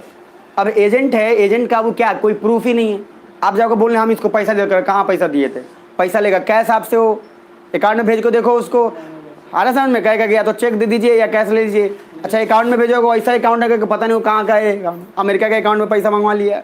अब उन लोग का लिंकअप और सरेआम ऐसा है, कोई प्रूफ नहीं है, जब प्रूफ पकड़ाता है तो सर उसके बाद कार्रवाई कौन नहीं जानता कि होता है। लेकिन आपको बस सिंपल सा बात है, कार्रवाई से पहले आपको सतर्क रहना है, इसलिए सर अपने टैलेंट पे जाओ, ये भूसा बेच के मत जाओ और ये चावल बेच के कलेक्टर बनने चलें, वो काम मत करिएगा सर। रियल में बता दे रहा हूँ, लाइफ में कभी भी वैसा नहीं होता है, कोई भी नहीं होता है, कहीं भी नहीं होता है। और मान लो खुदा ना खास्ता आप पैसा दे के चले भी गए ना, इधर सुन लेना, जीवन भर डर के जियोगे, जीवन भर। अच्छा आपको कॉन्फिडेंस है कि नहीं, आपको लगेगा यार पैसा दिए कब पकड़ा गए पता नहीं, तो आपने पैसा तो खुद ही दिया और खुद जीवन भर नर्क बना के अपना जी रहे हैं।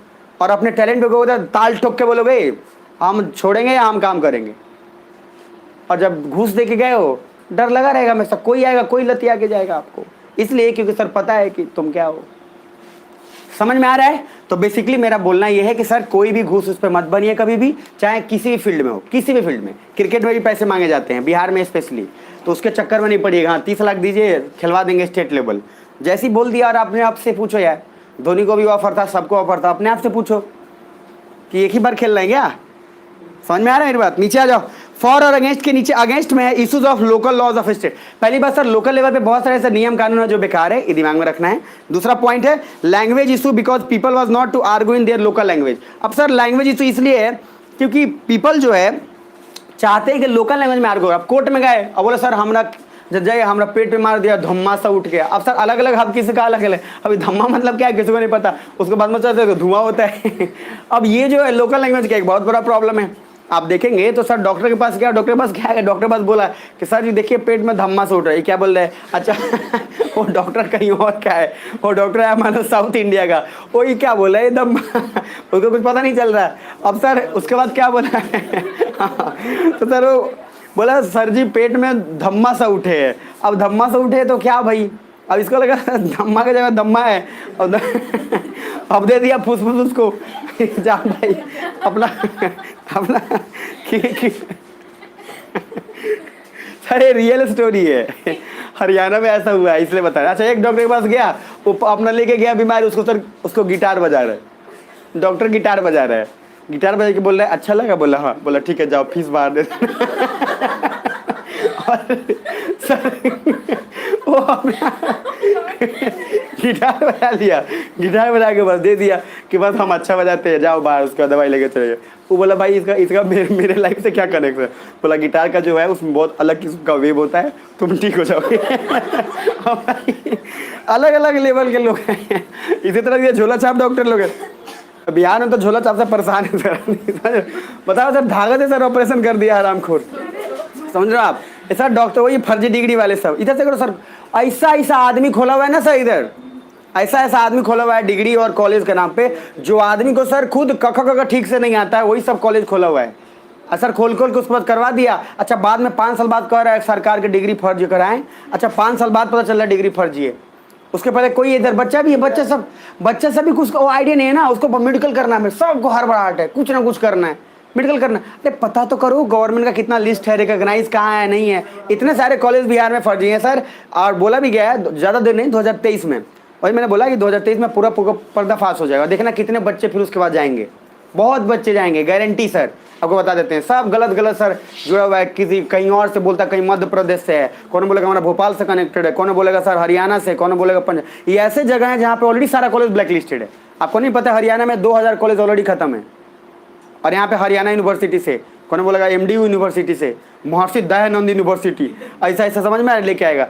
समझिएगा सर जुगाड़ बेकार है, कम से कम रिकॉग्नाइज पहले कर लिया करिए, और वो डिग्री से कुछ नहीं होने वाला। नीचे आइए। दूसरा है सर लीगल एजुकेशन कॉलेज ज़्यादा नहीं है सर। पहली बात CS कॉन्फ्लिक्ट, सेंटर और स्टेट का कॉन्फ्लिक्ट इसलिए रहता है क्योंकि स्टेट से पावर हो जाता है, ये अगेंस्ट इसलिए। देखो मान लो अगर केंद्र ने बोला डिस्ट्रिक्ट जज को कि सर केस ट्रांसफर करो, और कल मैंने बोला भी था आपको कि सर अगर केंद्र सुप्रीम कोर्ट चाहे तो डायरेक्ट उससे मंगवा सकती है, तो मंगवा लिया तो ठीक है। लेकिन सर लोकल लेवल पे जो जज है इसको भी तो एक फीलिंग आएगा कि हम इनकैपेबल थोड़ी ना है, हम ही तो सर मेहनत करके निकाल के एग्जाम आए हैं, डिस्ट्रिक्ट जज बने हैं तो AIGS के एग्जाम निकाल के हैं, तो हम पे कैसे शक हो सकता है? तो भी तो कुछ ताल मटोल करेगा सर, क्योंकि वो एक लड़की जो अगर एग्जाम निकाल के और डिस्ट्रिक्ट जज बनी है सर, बर्दाश्त तो भी नहीं करेगी। अच्छा उसके पास पूरा पावर है, क्योंकि उसके बिना साइन के ये केस ट्रांसफर हो नहीं सकता है। तो जब तक ये चाहे भी बोल देगी सुप्रीम कोर्ट को, क्या समझे, मजाक समझे क्या? समझ में नहीं तो और बोल सकता है सर, जो निकाला है कॉन्फिडेंस से बिल्कुल होगा, वो मजाक थोड़ी ना है भाई। एग्जाम निकाल के आए हैं सर, ऐसे चमचागिरी करके नहीं आए हैं। तो बोलेगा कि हम नहीं सॉल्व कर पाए तब नाम देंगे जी आपको, हम सॉल्व करते हैं मेरे डिसीजन से, आप देखिए कि क्या होता है नहीं होता, उसके बाद देखेंगे। तो सर वो भी कॉन्फ्लिक्ट होने का चांसेस है। नीचे आइए सर, लीगल एजुकेशन कॉलेज ज़्यादा नहीं है, तो कॉलेज एजुकेशन में सर आपको ही पता है सर, खाली डिग्री मिल जाता है इधर से, एजुकेशन तो एक रूम में, कॉलेज तो एक रूम में बसा हुआ है। अच्छा, डायग्राम प्रोस्पेक्टस में दिखाया हुआ है सर 10 मंजिला, इधर 4 कैंपस, जाके देखो जा ये एस्बेस्टस में है समझ रहे, ये तो एक रूम में बसा हुआ है कॉलेज पूरा, और एक रूम में बसा हुआ है। और दिख रहा प्रोस्पेक्टस में सर गजब का बिल्डिंग दिख रहा है, बाइगोट चमचमाता हुआ। वहाँ गए तो किसका बिल्डिंग है, कहीं तो किसी और का बिल्डिंग है, कहीं और का ले आए, आपका क्या है। तो देखिए आदमी बोला कि देखो वो जो दिख रहा है 10 मंजिला बिल्डिंग, घर उससे पूछे तुम्हारा घर का 10 मंजिला, कर हाँ वही घर नहीं, उसके पीछे जो झोपड़ी है ना वो मेरा है तो सर 10 मंजिला पहले दिखा दिया, एस्बेस्टस में बैठा के पढ़ा दिया। सर नीचे आओ। अब सर उसके बाद है AIGS करोगे तो कोचिंग बढ़ेगी तो फी भी बढ़ेगी। पहली बात, अगर AIGS की तैयारी आप करेंगे तो सर कोचिंग बढ़ेगा, फी बढ़ेगा, फी बढ़ेगा तो फिर पुअर पीपल जो है वो हर कोई लाभ उठा नहीं पाएगा कोचिंग का, तो उनके लिए सर नुकसान होगा।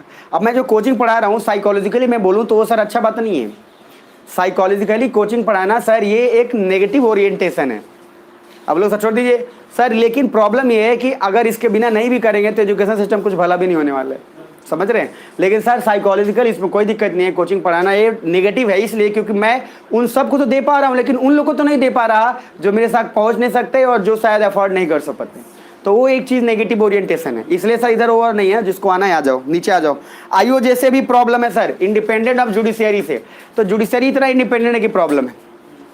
मतलब इंडिपेंडेंट है तो सर सेंटर को ऐसे ही सर चुल मचते रहती है कि हमारे काम में टांग अड़ा देता है, हम इसके काम में टांग नहीं अड़ा पाते।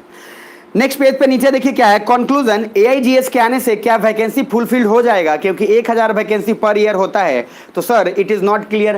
पहली बात कि AIGS के आने से ऐसा तो नहीं है कि सारा वैकेंसी फुलफिल हो जाएगा और सही हो जाएगा, क्योंकि ये भी जरूरी नहीं है कि सर जितना आप रिक्रूट कर रहे हैं ऐसा भी नहीं कि हर IAS ऑफिसर ईमानदारी होगा।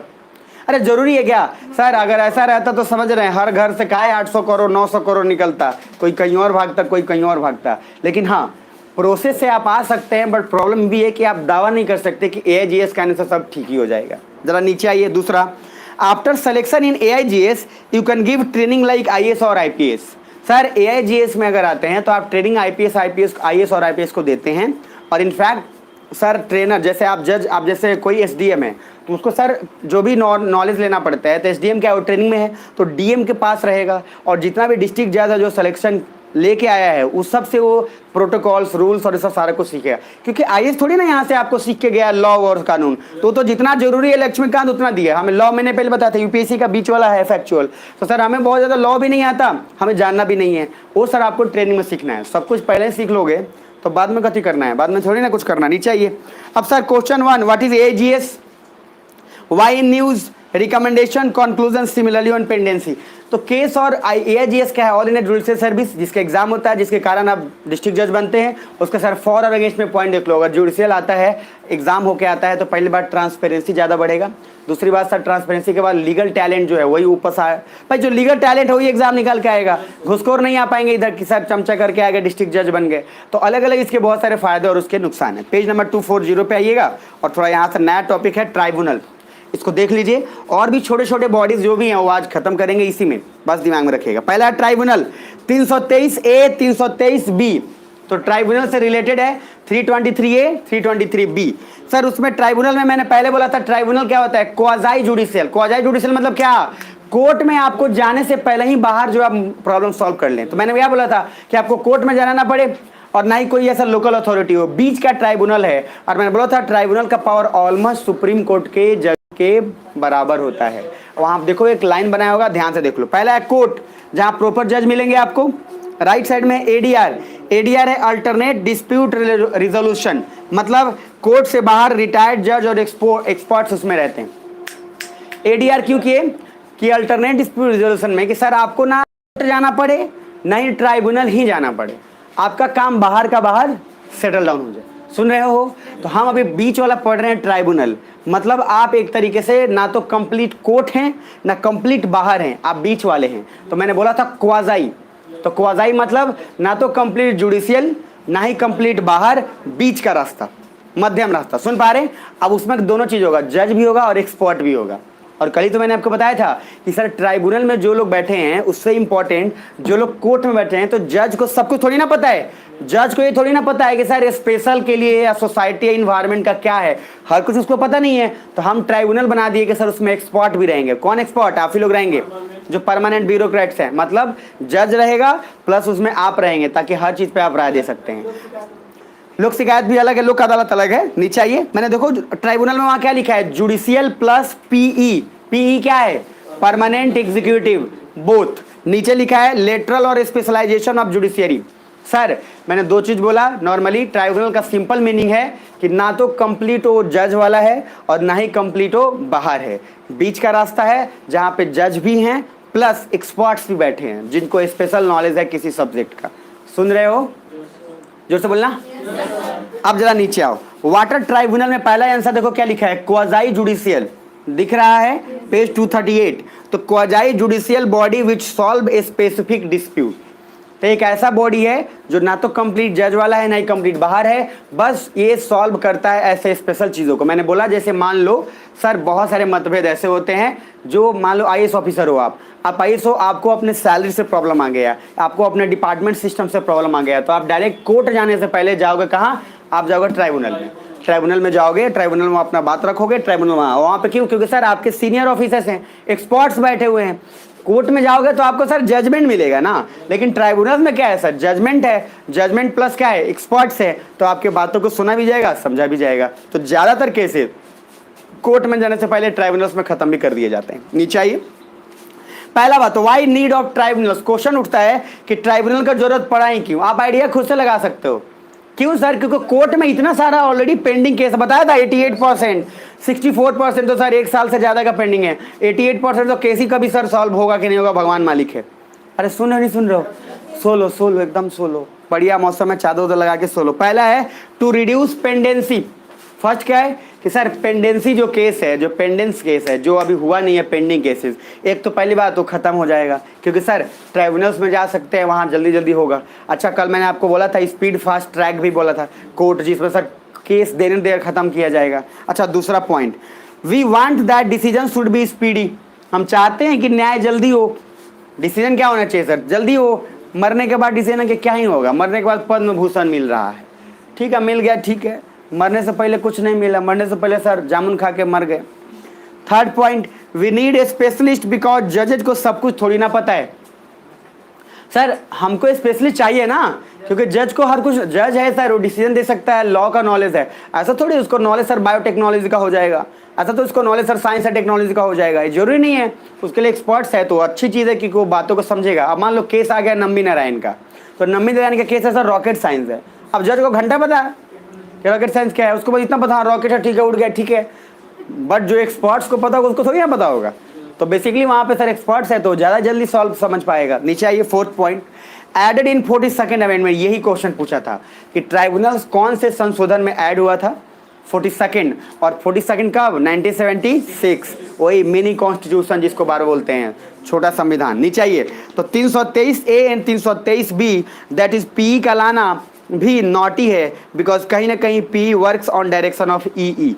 अब वहाँ उस समय 42nd में क्यों ऐड किया गया ट्राइब्यूनल्स को? इसलिए ऐड किया गया 42nd में। सर क्या बोला गया? एक्सपर्ट्स बोला तो गया रहना चाहिए। एक्सपर्ट्स कौन रहेगा? IAS officer. और आईएएस ऑफिसर किसके अंदर काम करेंगे? इलेक्टेड एग्जीक्यूटिव के, वही लोकसभा। तो सर बेसिकली डायरेक्टली इनडायरेक्टली क्या किया? फिर हस्तक्षेप कर दिया। समझ पा रहे हैं बात? तो कहने के लिए एक्सपर्ट्स होना चाहिए। देखो सर बात को कितना अच्छा घुमाया जाता है कि एक्सपर्ट्स होने चाहिए, सब कुछ होना चाहिए, बट इसके पीछे की भी बात थी कि सर किसी तरह से जुडिशियरी में हस्तक्षेप तो करो, क्योंकि एक एक्सपर्ट आ गया, बात हो गया, फिर बल्ले बल्ले। अब सर वहाँ पे चीज़ों को समझना इजी हो गया उनके लिए। तो सर वो 42वें में किया गया, क्यों? क्योंकि सर उस समय इंदिरा गांधी भी गुस्से में ही थी सुप्रीम कोर्ट से, सब कुछ, तो उन्होंने जानबूझ के ही सब कुछ किया। वहाँ जुडिशियरी के लिए सर भी चाहते थे हस्तक्षेप करना, तो किया। और दुनिया का सर सबसे, मतलब बोला ही था आपको, नॉटी अमेंडमेंट है, सबसे बदमाश संशोधन कौन सा है? 42वां, जिसको सुधार लिया गया 44 में। जरा नीचे आइए, 323A 323B देख लीजिए, ये सब फैक्चुअल है, देखते जाओ। एडमिनिस्ट्रेटिव ट्राइब्यूनल्स दिख रहा है, only parliament can create this. जो प्रशासनिक ट्राइब्यूनल है वो सिर्फ पार्लियामेंट बनाएगा। और सर राइट साइड में देखना, फॉर ऑल ट्राइब्यूनल्स, चाहे वो कोई भी ट्राइब्यूनल्स है, वो 323B के तहत आएगा। तो 323A सिर्फ प्रशासनिक ट्राइब्यूनल्स होगा, ओनली पार्लियामेंट जो उसको बना पाएगा। दूसरा, 1 tribunal for centre and 1 for state. If a small state then 2 state का एक ही ट्राइब्यूनल भी हो सकता है। ये जरूरी नहीं है कि हर स्टेट में ट्राइब्यूनल होगा। राज्य अगर छोटे छोटे हैं तो 2 राज्यों को मिला के एक ट्राइब्यूनल भी बनाया जा सकता है। ये फैक्चुअल है, प्लीज सुनते जाना एकदम। नीचे आ जाओ। सेंटर के लिए एक अलग ट्राइब्यूनल होगा, स्टेट के लिए अलग होगा। उस सेंटर को सेंटर एडमिनिस्ट्रेटिव ट्राइब्यूनल कहते हैं, यही पूछा हुआ था, CAT। तो कैट का फुल फॉर्म तो अलग होता है, कॉमन एप्टीट्यूड टेस्ट होता है वो अलग है। यहाँ पे कैट का है सेंट्रली एडमिनिस्ट्रेटिव ट्राइब्यूनल्स, मतलब सेंटर के लिए जो प्रशासनिक के लिए जो ट्राइब्यूनल बनाया, किसके लिए? सिर्फ सेंटर के लिए, उसको सर सेंट्रली एडमिनिस्ट्रेटिव ट्राइब्यूनल्स बोलेंगे। यहाँ तक बुझा रहा है? अब स्टेट का है तो स्टेट का अलग अलग अपना ट्राइब्यूनल्स। राइट साइड में आ जाओ, वहाँ पे देखना एक मिलेगा NGT। NGT होगा सर नॉट, उसके बाद ग्रीन ट्राइब्यूनल। पहली बात क्या है, चाहे कंपटीशन के ट्राइब्यूनल हो, चाहे टैक्सेशन से रिलेटेड जो भी हो, अर्बन सीलिंग दुकान तोड़ दिया जाए, अगर फॉरेक्स इंपोर्ट एक्सपोर्ट की बात करें, जल्दी करो सामान खराब हो जाएगा, इंडस्ट्रियल लेबर, टेनेंसी, किराएदारों के लिए, these tribunals can be made और created by parliament plus state legislature. मतलब उसके अलावा एडमिनिस्ट्रेशन के अलावा और कोई भी प्रॉब्लम आपको हुआ है, चाहे रेंट वाले में चाहे दिक्कत, चाहे सर दुकान का तोड़फोड़, चाहे आपके ज़मीन हड़पना, कब्जा, ये वो सामान खराब हो गया, इंडस्ट्री का माल खराब हो गया क्योंकि जल्दी से इंपोर्ट एक्सपोर्ट नहीं हो पाया, उसके लिए सर अलग अलग ट्राइब्यूनल्स बने हुए हैं। उसको क्या बोल रहे हैं? Non green tribunals.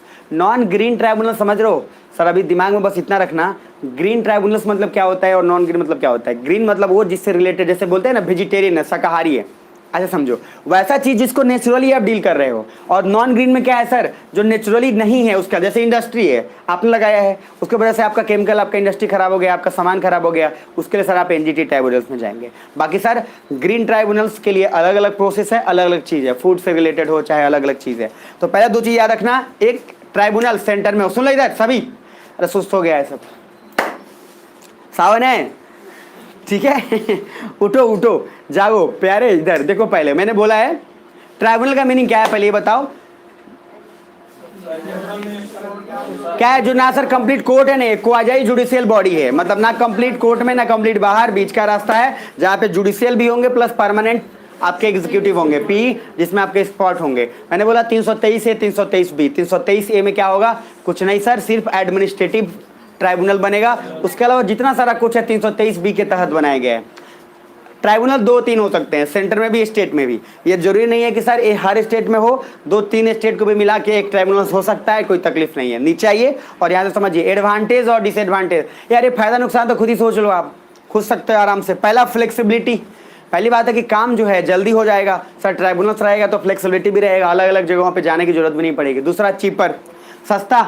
सस्ता इसलिए सर क्योंकि लोग को जो कोर्ट में घसीटना पड़ता है बेल के लिए बार बार, हर महीने हर दिन, वो तो नहीं पड़ेगा कम से कम। तीसरा पॉइंट स्पीडी जस्टिस, न्याय जल्दी मिलेगा आपको, अरे है ना। Fourth point simpler procedure, process simple है, आपको ट्राइब्यूनल्स के पास जाना है, ज़्यादा वकीलों के लिए हाई ओवर करके नहीं जाना है आपको। नीचे वकील अलग अलग होते हैं लेकिन सर उतना आपको टफ नहीं जितना कोर्ट में है, आगे पीछे चक्कर काट करके सर दिमाग खराब हो जाएगा आपका। अरे सुन रहे हो? नीचे release burden from ordinary court, sir ordinary court का जो भार है, जो कोर्ट पे जो दबाव है वो कम हो जाएगा, अरे है ना। राइट में आओ। Disadvantage no uniform procedure, because हर ट्राइब्यूनल अपने हिसाब से चलते हैं। पहली बात कोई प्रोसेस है ही नहीं कि ट्राइब्यूनल में जाओगे कैसे, कम से कम कोर्ट में एक प्रोसेस है कि जाके कोर्ट वालों को पकड़ो, मतलब वकील को पकड़ो और वहाँ से जाओ। ट्राइब्यूनल में कोई प्रोसेस नहीं है क्योंकि हर ट्राइब्यूनल का अपना अलग अलग नियम है। बोलेगा कोई 12 बजे आओ, 12 बजे फोन को बोलेगा, हम बोले थे 1 बजे आने के लिए। अब सर मान लो अपने हिसाब से वो चल सकता है, इसमें कोई चलता है। एक IAS ऑफिसर जिसके सर्विस और उसके लिए बात हुआ, उसने सर किया ट्राइब्यूनल्स में अभी तक नहीं आया, उसका डिले हो गया क्योंकि सर गवर्नमेंट के खिलाफ उसने कुछ काम किया था। तो सर पंगा लेना इतना आसान नहीं होता है, समझ रहे पंगा। नीचे ये दूसरा point subject specialist but not है जुडिशियल एक्सपीरियंस। बात ये भी है कि भले आप एक स्पेशलिस्ट हो लेकिन जुडिशियल का एक्सपीरियंस तो आपको नहीं है। तो कभी कभी ये भी होता है कि आप स्पेशलिस्ट होने के बाद हो सकता है डिसीजन आपको लेना पड़े और आप ना ले पाएँ। तो सर क्योंकि आपको जुडिशियल लेने का तो नहीं है ना, आप स्पेशलिस्ट हो, आपको पता है कि हाँ कैसे बनता है, आप कैसे की हो, लेकिन सर अगर उस पर डिसीजन लेने की बात अलग बात होती है। नॉलेज देखो, डिसीजन में दोनों का फर्क है क्योंकि दोनों बैठे हैं तो दोनों का असर है सर। अब देखो नॉलेज ले लेना आसान है और उस नॉलेज को दूसरे तक पहुंचाना इतना सर आसान नहीं है, समझ रहे हो। पढ़ लेना बहुत ईजी है लेकिन समझाना किसी को, कभी समझा के देखना सर, भाई बहन तो थप्पड़ थप्पड़ मार के आप सिखा दोगे उसको, सर समझाओगे कम मारोगे ज़्यादा। भाई है बहन है छोटे को पढ़ाते हो आप, सर वो पहले हम नहीं पढ़ेंगे, हम कौन पढ़ेगा ये समझा सर, एक बार समझा उसको समझ में नहीं आया, 2 बार दिया, अरे तुमको इतने नहीं बुझा रहा है, अरे अच्छा अपना समय वो भूल गया, जब उसको समझाया जा रहा था और उसके बाद ताल ठोकाई चल रहा था वो अपना भूल गया। इसमें से बहुत सारे ऐसे लोग हैं जो भाई बहन को छोटा छोटा पढ़ाते हैं। अच्छा 2 बार बोलेगा कॉले रहने तोरा के नू कॉले, अच्छा पहले एक बार बोल दिया वो नहीं सुना तो क्या कहत रहने को जाए, अच्छा उसके बाद सर तवड़ाक दे दिया, वो कहेगा मम्मी पापा के बात होगा ये मारा था ये अब ये समझा कम रहा है, मार ज़्यादा रहा है। इसलिए आप देखेंगे तो क्या है सर, भाई के और बहन के साथ बहुत कम लोग पढ़ते हैं सर, बहुत कम लोग। और सर पढ़ाने में बहुत कंट्रोल चाहिए, नहीं तो सर हर बात में जैसे बोला कि नहीं समझ में आया। अच्छा बटा का जोड़ समझा रहे थे आप उसको 3/5 + 4/8, जरा नहीं समझ में आया, बोलेगा ऐसा तुमको समझ में नहीं आएगा अब ये ऐसे जो समझ में नहीं आएगा भाई, तुम अपना पूरा फ्रस्ट्रेशन उतार लेते हो उस पर। और याद रखो जब वही छोटा भाई बड़ा होगा, समझ रहे हो, उस बाद जब बड़ा होगा ना वो अपना फ्रस्ट्रेशन उतारेगा, यही हरामखोर है जो बटा के जोर में 4 बार मारा था हमको उसके बाद अब अपना लाठी उठाएगा जो सोटेगा ना तो समझ में आ जाएगा। आ जाओ 239। तो चैलेंजेस और प्रॉब्लम्स इन ट्राइब्यूनल, क्या क्या प्रॉब्लम है पहले देख लो। पहला प्रॉब्लम अपॉइंटमेंट में प्लस फंडिंग में अभी भी ऑटोनॉमी नहीं है, अगर फंडिंग नहीं दोगे तो इंडिपेंडेंट अपॉइंटमेंट नहीं करोगे कोई फायदा ही क्या है। सर ट्राइब्यूनल बोल तो देते हैं लेकिन देखो एक्सपर्ट्स को बैठाना है, उनको पैसा तो दोगे, अब पैसा सही से नहीं दोगे तो डिसीजन क्या घंटा लेगा वो। तो सर ट्राइब्यूनल्स बहुत सारे ऐसे हैं कि बने हुए हैं लेकिन डिसीजन कुछ नहीं हो पाते हैं, कारण ये वो बोलती है सरकार पैसा नहीं दे रहा है।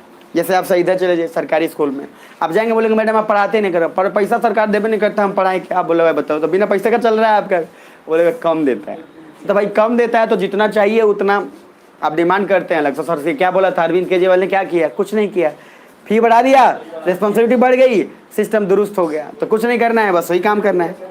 लेकिन सर ट्राइब्यूनल में ज़्यादातर फंड नहीं मिल पाते, इसलिए थोड़ा ट्राइब्यूनल बेकार हो जाता है। नीचे 1997 में L Chandra versus union of India, important case है ये। L Chandra versus union of India में बोला गया था अपील हाईकोर्ट में जा रही थी तो फिर वापस से बर्डन वही कोर्ट पर ही आ गया। अगर मान लो ट्राइब्यूनल में फैसला नहीं हुआ और वापस चला गया किस में, हाई कोर्ट में, तो बतवा ले दे के वही हो गया कि सर अब पहले सीधा जा रहा था हाई कोर्ट, अब ट्राइब्यूनल से होके जा रहा है, तो 2 आदमी का टाइम खराब हुआ। मतलब फिर अल्टीमेटली अगर वहीं जाना था तो फिर क्यों, मतलब ट्राइब्यूनल में अगर फैसला नहीं हो तो सर एक ही ऑप्शन बचे, एक ही रास्ता बचना चाहिए कि ऑलमोस्ट पहले कोशिश करना चाहिए कि सारा केस का हो जाए, सॉल्व हो जाए। क्योंकि सर ट्राइब्यूनल साहब बना रहे हो जिसमें जज भी है और क्या है एक्सपर्ट भी है, तो फिर वहाँ तो सर जजमेंट रुकना ही नहीं चाहिए। लेकिन फिर भी वहाँ से कुछ केस ऊपर चले जा रहे हैं, तो मतलब बर्डन तो कहाँ से पूरा रिलीज हो रहा है, बर्डन तो पहुँच ही रहा है ना, अरे है ना। नीचे आ जाओ, third point, infrastructure problem. Sir बैठने के लिए नहीं है, जगह ही नहीं है, ऐसा जगह सरकारी, अब देखिए सरकारी जगह सर अब कंप्यूटर चला रहे हैं, माउस ही काम नहीं कर रहा, 3 बार मारा तब जाके उसके बाद हिल रहा है माउस, कीबोर्ड पे क्या किया, नीचे लात से मारा 2 बार तब उसके बाद उठाया और कीबोर्ड काम किया तो टाइपिंग होना शुरू हुआ। अब ऐसे ऐसे इंफ्रास्ट्रक्चर कौन काम करेगा। आपको बताता हूँ, लाल बहादुर शास्त्री पे डिस्कशन शुरू हुआ, एक कमेटी बनाई गई, ट्राइब्यूनल भी बनाया गया कि लाल बहादुर शास्त्री का मौत कैसे हुआ। उसका सर लोग ऐसे जगह पे ले गए, ऐसा हवेली पे सर लग रहा है सर पिछले 5 साल से वो भूता कोठी है, वहाँ पे सर जाले ही जाले, इधर पूरा मच्छर कीड़ा सांप उप सब रेंग रहा है। अच्छा वहाँ पे ऑफिस टेबल लगा के बोलेगा ये डिस्कशन करते हैं अब ये जो, अच्छा ये ट्राइब्यूनल पे मैक्सिमम लोग एक्सपर्ट्स हैं। अच्छा पहले देख लिया पूरा बोला अच्छा यहाँ डिस्कशन करना है, अच्छा बोला आज भर, कल से तो हम आने वाले। सर इंफ्रास्ट्रक्चर का बहुत बड़ा प्रॉब्लम है, तो आप वहाँ पे क्लियर नहीं करते, तो आप एक्सपर्ट्स को कम से कम बैठा तो सही। आप बुला लिए उसको, सर बोले कि नीचे बैठिए सांप आपके साथ खेले, का है सर नेचर है ये भी तो सर जानवर इज्जत करना चाहिए, जैसे सांप कुत्ता इधर बानर बिल्ली सब आधे साथ में है, उसके साथ एक्सपर्ट्स करिए। नीचे आइए, तो बेसिकली इंफ्रास्ट्रक्चर का प्रॉब्लम है सर, अरे बहुत बड़ा प्रॉब्लम है। नीचे रिटायर्ड जज इन ट्राइब्यूनल, सो कहीं ना कहीं तो फेवरिज्म तो हो ही जाता है, अपने लोगों को ही बिठाओगे।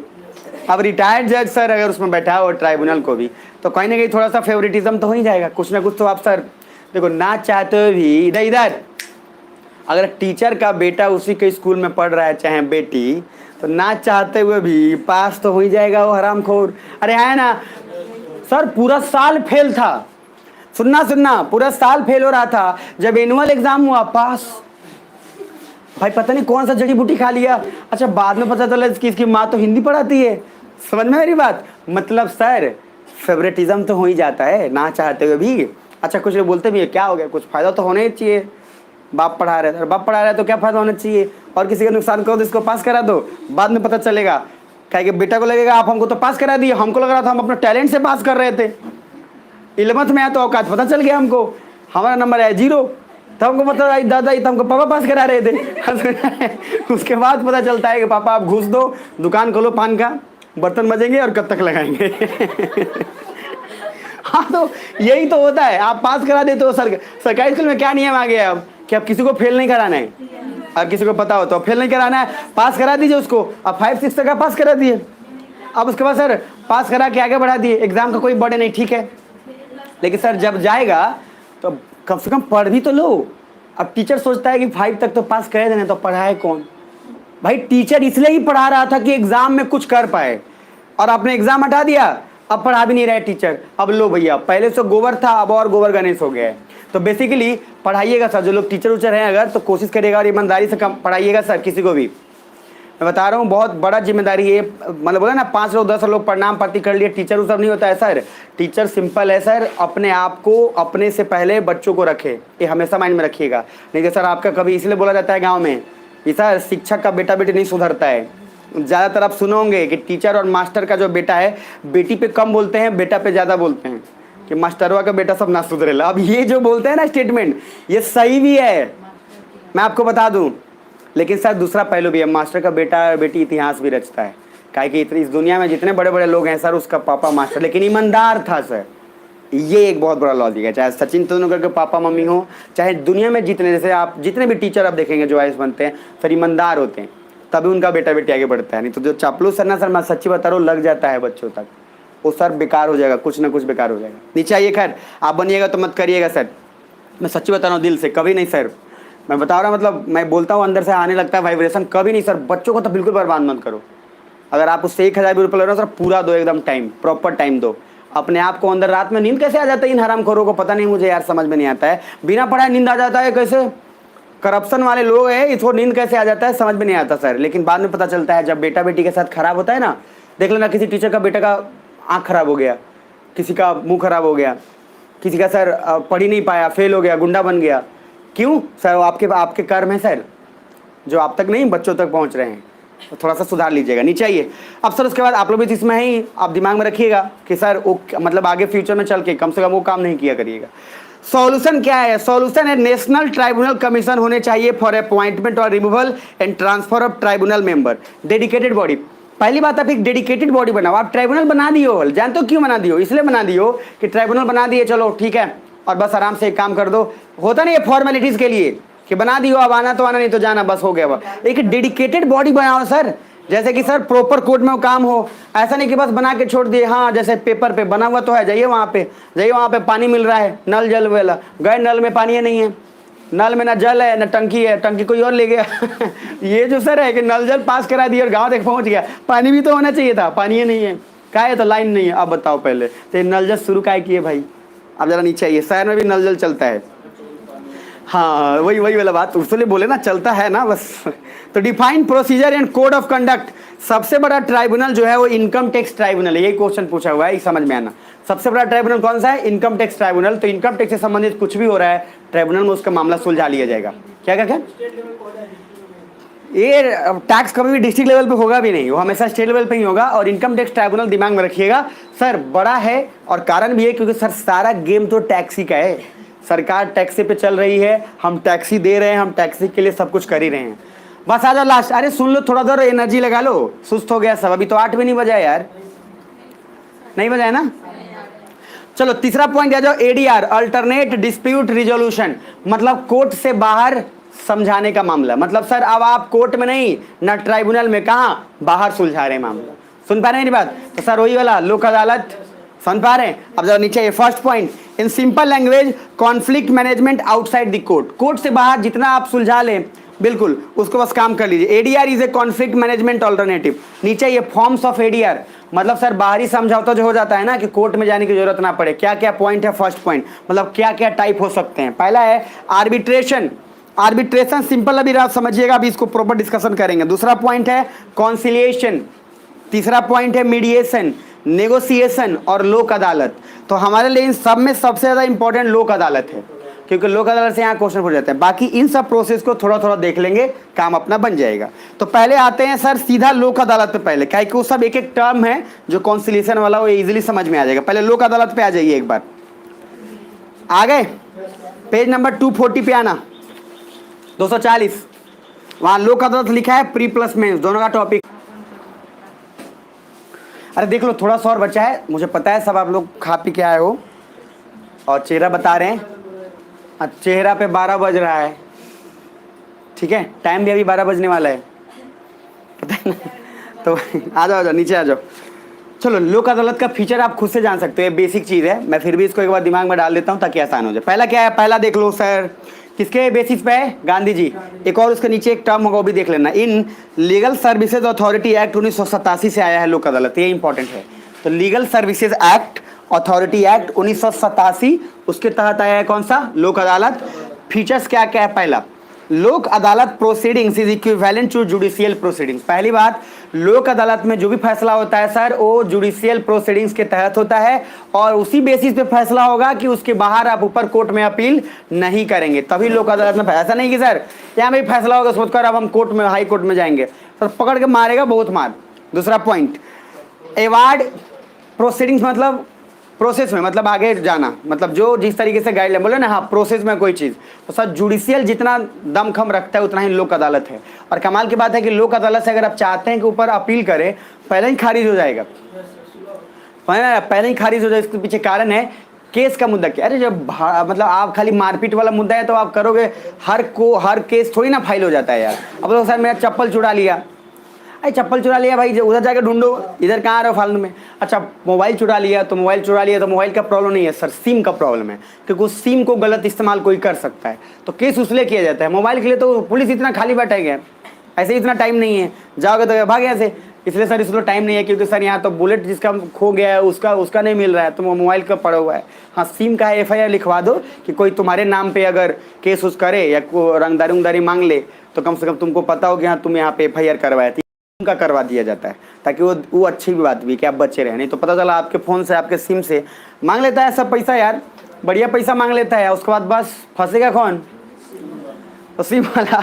तो पहले सिम जो है ना मिल जाता था, अभी सिम में क्या कैसे मिलता है? अंगूठा लगा के, मतलब एक ही बार में पूरा बायोमेट्रिक आपका आ गया, जरूरत नहीं है पुलिस वाले को। वो अब पहले तो सर बच भी जाते थे लोग, पहले दोस्त को बोलते तो दिलवा दे, अच्छा वो दिलवा दिया, अब सर बचने का कोई चांस नहीं है, कि पूरा स्कैनिंग हो गया है डिटेल आपका, बच के जाएंगे कहाँ? नीचे आइए सर। दूसरा, award is binding because both parties come to Lok अदालत।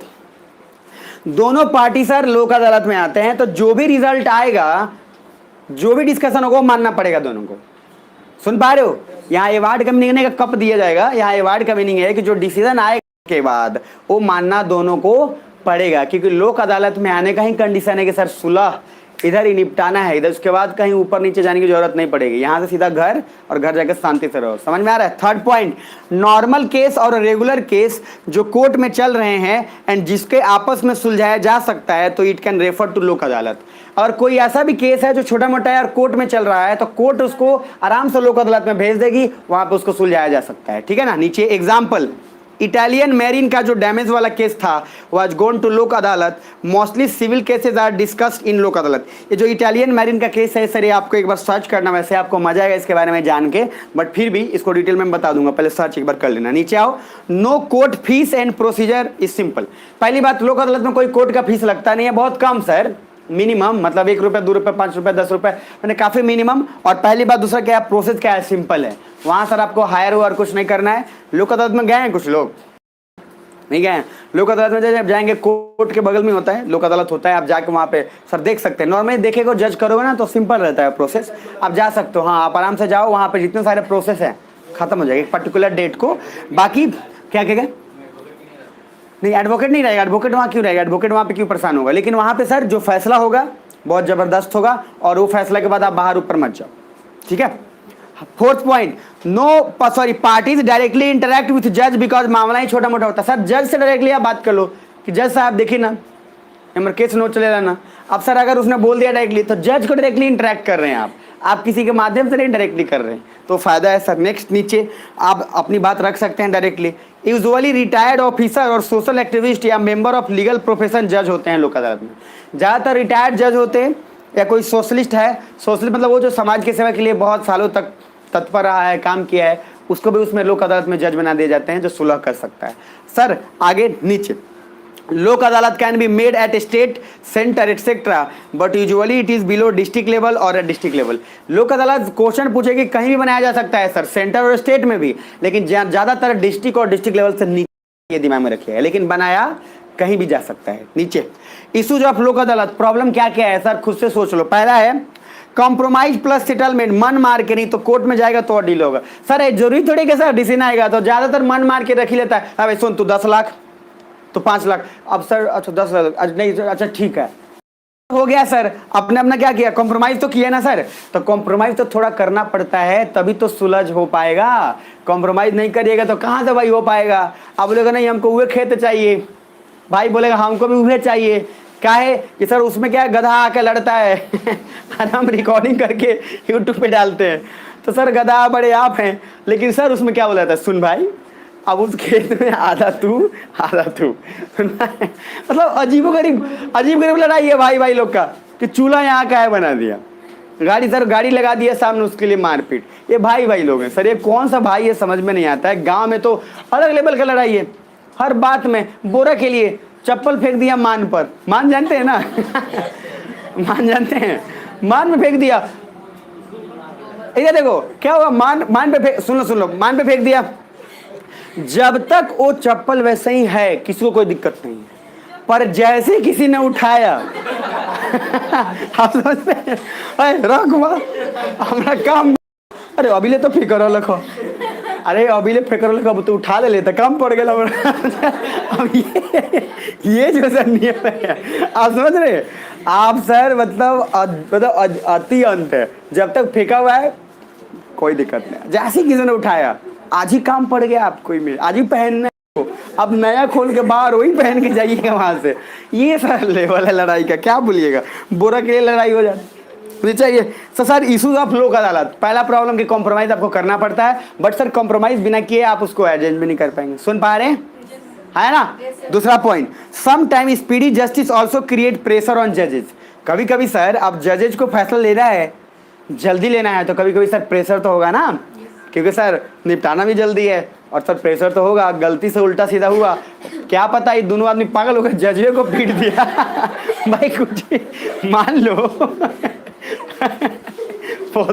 वहाँ गार्ड रहता है, सुनो इधर इतना आसान नहीं है, लेकिन मान लो ईटा चढ़ा दिया भाई डायरेक्ट इंटरेक्शन चल रहा है ना, इतना आसान नहीं, उसका हालत खराब हो जाएगा, लेकिन पॉसिबिलिटीज तो है। और आपको बता दो ऐसा हुआ है, क्योंकि सर आप जज को डायरेक्ट क्या नहीं अरे वैसा नहीं है, बट जज को क्या है, आप सर देखो कोर्ट में आप जाओगे, कोर्ट में पहले से सहमा रहता है, कोर्ट में आपका हिम्मत सर ना समझ में आ रहा है, उसको देख क्या शुरुआती से देखते जा रहा हो, दुनाली वाला खड़ा है वो आपका क्या है, हालत खराब है, लेकिन आप लोग अदालत में जाते हो सर चौड़ के जा रहे हो, क्या प्रॉपर जज भी नहीं हो सकता है, सोशलिस्ट हो और सोशलिस्ट एक्टिविस्ट हो सर, प्रॉपर जज रिटायर्ड है, बूढ़ा आदमी है, अब सर उससे बात कर रहे हैं, बोला आए, उसको सुनाई नहीं दिया अब तो सुनाई नहीं दिया, कान में जाके बोल रहा है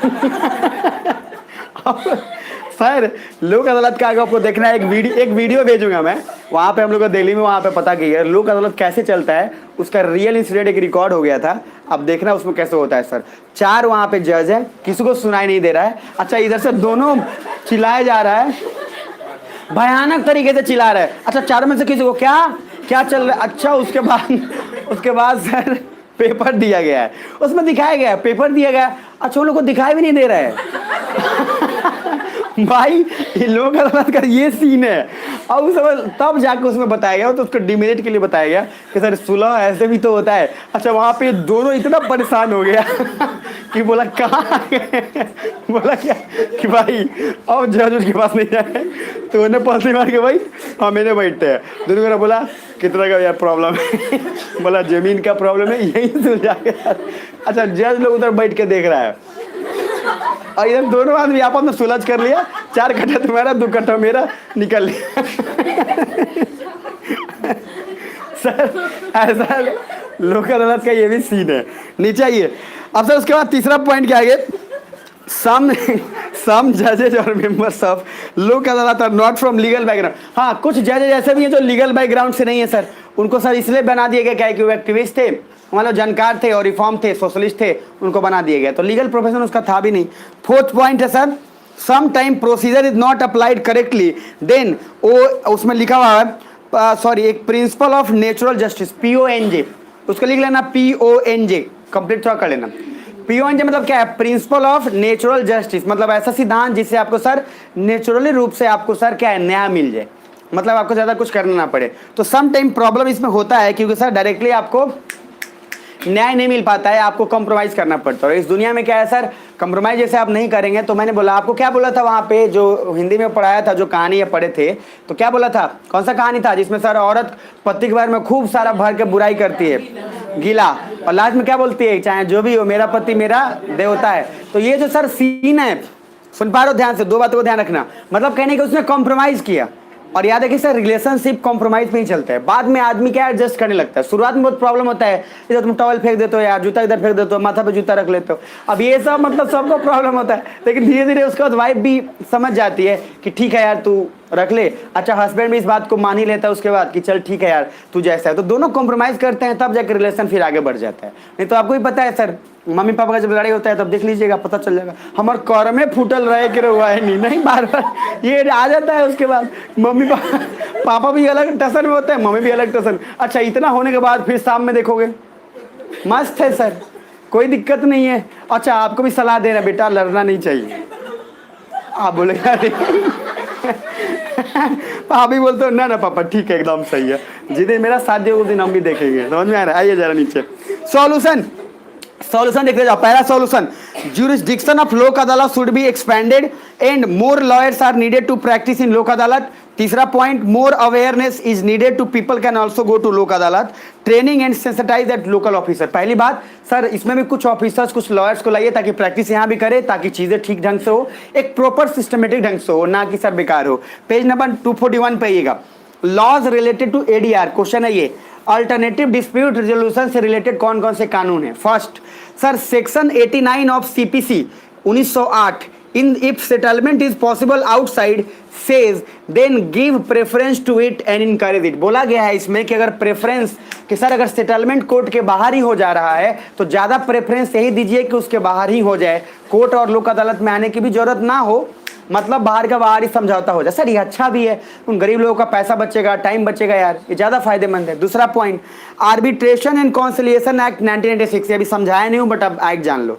तीसरा पॉइंट है लीगल सर्विस एक्ट 1987 LSA। इन pandemic many people start preferring ADR।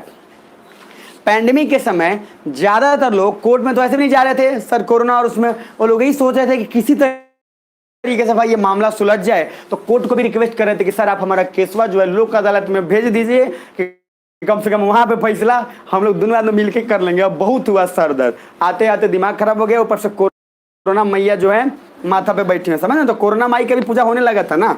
अब जरा नीचे आइए सर, यहाँ पे तो कौन कौन सा माई का पूजा होता है कोई आइडिया नहीं है, कुछ भी होता है, कुछ भी चल रहा है मतलब। अच्छा, इतना बड़ा टीका लगा के कोरोना माई आई है सर, वो वीडियो देखे थे ना आप लोग, वायरल हुआ था उसमें, तो पूजा कर रही थी, कोरोना माई आई है, कोरोना हम लोग बुलाए हैं। आप देखें ना, इसमें होता है हर गांव में एक औरत तो ऐसा होती है जिस पर शंकर जी आता है, समझ में आ रहा है, चाहे कोई ना कोई मैया आती है, और वो सर लटा बेले पागल की तरह दिमाग कर रहा है। 20 लोग बैठे हुए हैं, अरे तुम्हारे अंदर क्या है भूसा बढ़ा, अरे भाई ये मान लिया सर। बहुत दूर दूर से लोग आते हैं, बहुत दूर दूर से लोग आते हैं समझ पा रहे। नीचे आओ सर, जुडिशियल रिव्यू, अरे ज़्यादा नहीं यार, नीचे आओ। जुडिशियल रिव्यू में क्या है जुडिशियल रिव्यू, उसके बाद है जुडिशियल एक्टिविज्म, और तीसरा है जुडिशियल एडवेंचरिज्म। ये तीनों वर्ड इंपॉर्टेंट है। जुडिशियल रिव्यू है, जुडिशियल एक्टिविज्म है, और जुडिशियल एडवेंचरिज्म है। एक्टिविज्म में दिमाग में रखो, और जो इसे इधर एडवेंचर क्या करना होता है, एक्सप्लोर करना।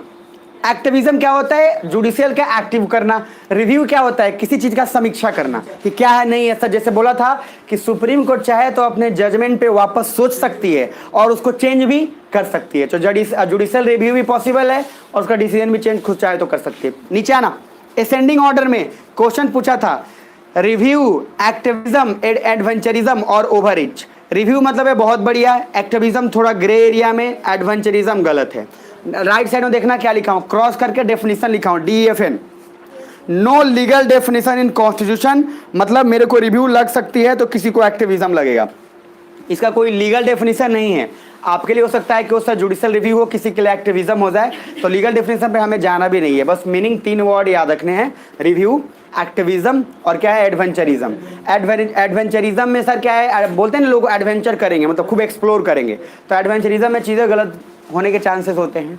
रिव्यू में सर यही होता है कि आप दे चुके हैं उसके बाद रिव्यू कर रहे हैं, सही सबसे ज़्यादा होगा। और बीच में सर सबसे जो ज़्यादा सही ना ज़्यादा गलत, कौन सा हो गया, एक्टिविज्म, मतलब आप एक्टिव है उसमें काम होगा। हाँ निकल जाए। दूसरा नीचे है जुडिशियल रिव्यू।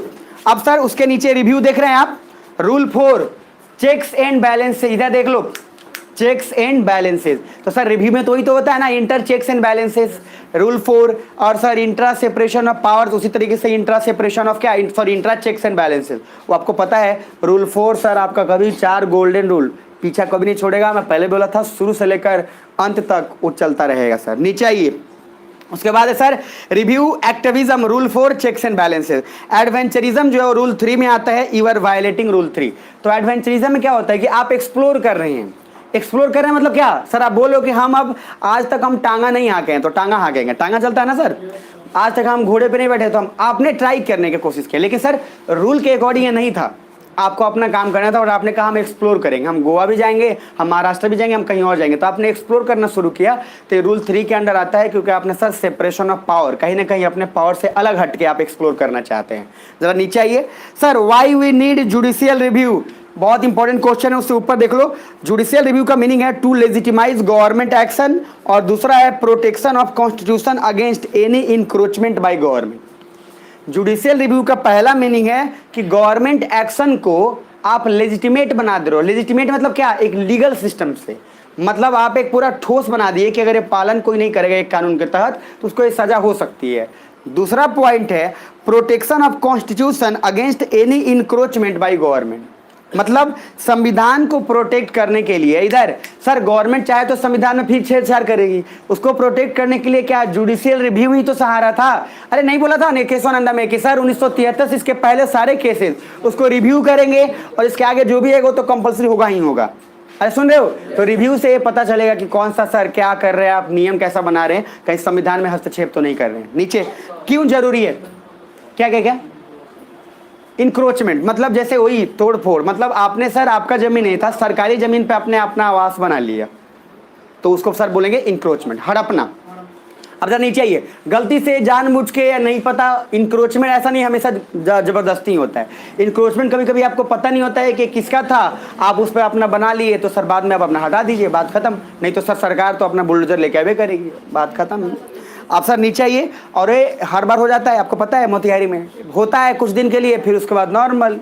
आपको पता है जब पैसा आया खूब साफ सुथरा हो गया, सब पीछे चले गए, आप जाके फिर देखिए फिर हो गया, रोडे पर सब चल रहा है, नाद कहाँ रहेगा, रोडे पर रहेगा। आइए नीचे, why need of judicial review. पहली बात, इंडिया है supremacy of the, sir judicial review की जरूरी क्यों है, क्योंकि सर याद रखिए अगर कोई भी चीज़ गवर्नमेंट गलत करती है तो सर कॉन्स्टिट्यूशन में हस्तक्षेप हो जाएगा तो पूरा बेकार, तो कम से कम उसको प्रोटेक्ट करने के लिए रिव्यू तो करना चाहिए ना।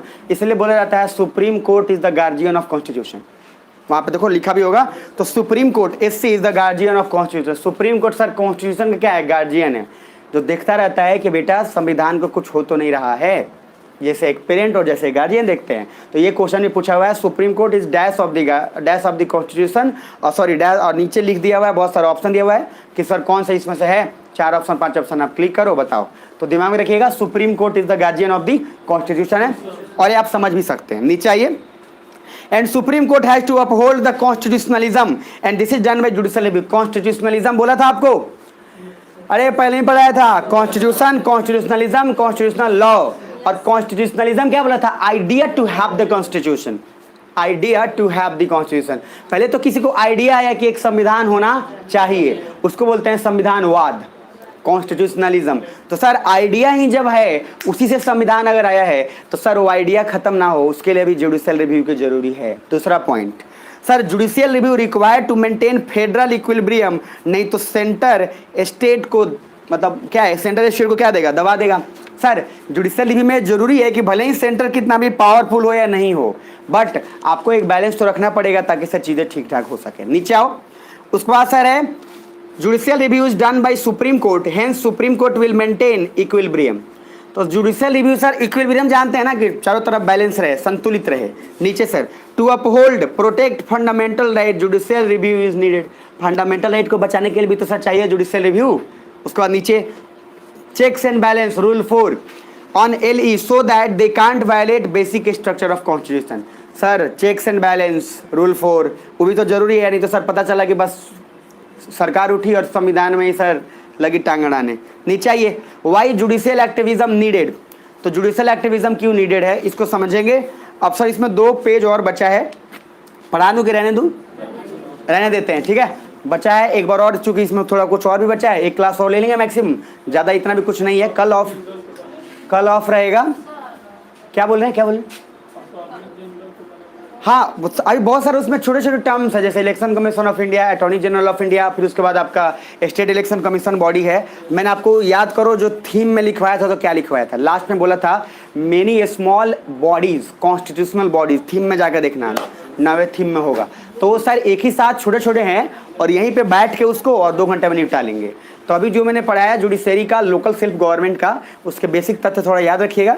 अभी थोड़ा मेरा भी अभी गला भर रहा है, बाकी फिर उसको हम लोग कल कंटिन्यू कर लेंगे, ठीक है। कल खत्म नहीं हुआ तो कल ही कर लेंगे खत्म, क्या बोलते हो? कल खत्म कर लेंगे, परसों ऑफ रख लेंगे। चलो ठीक।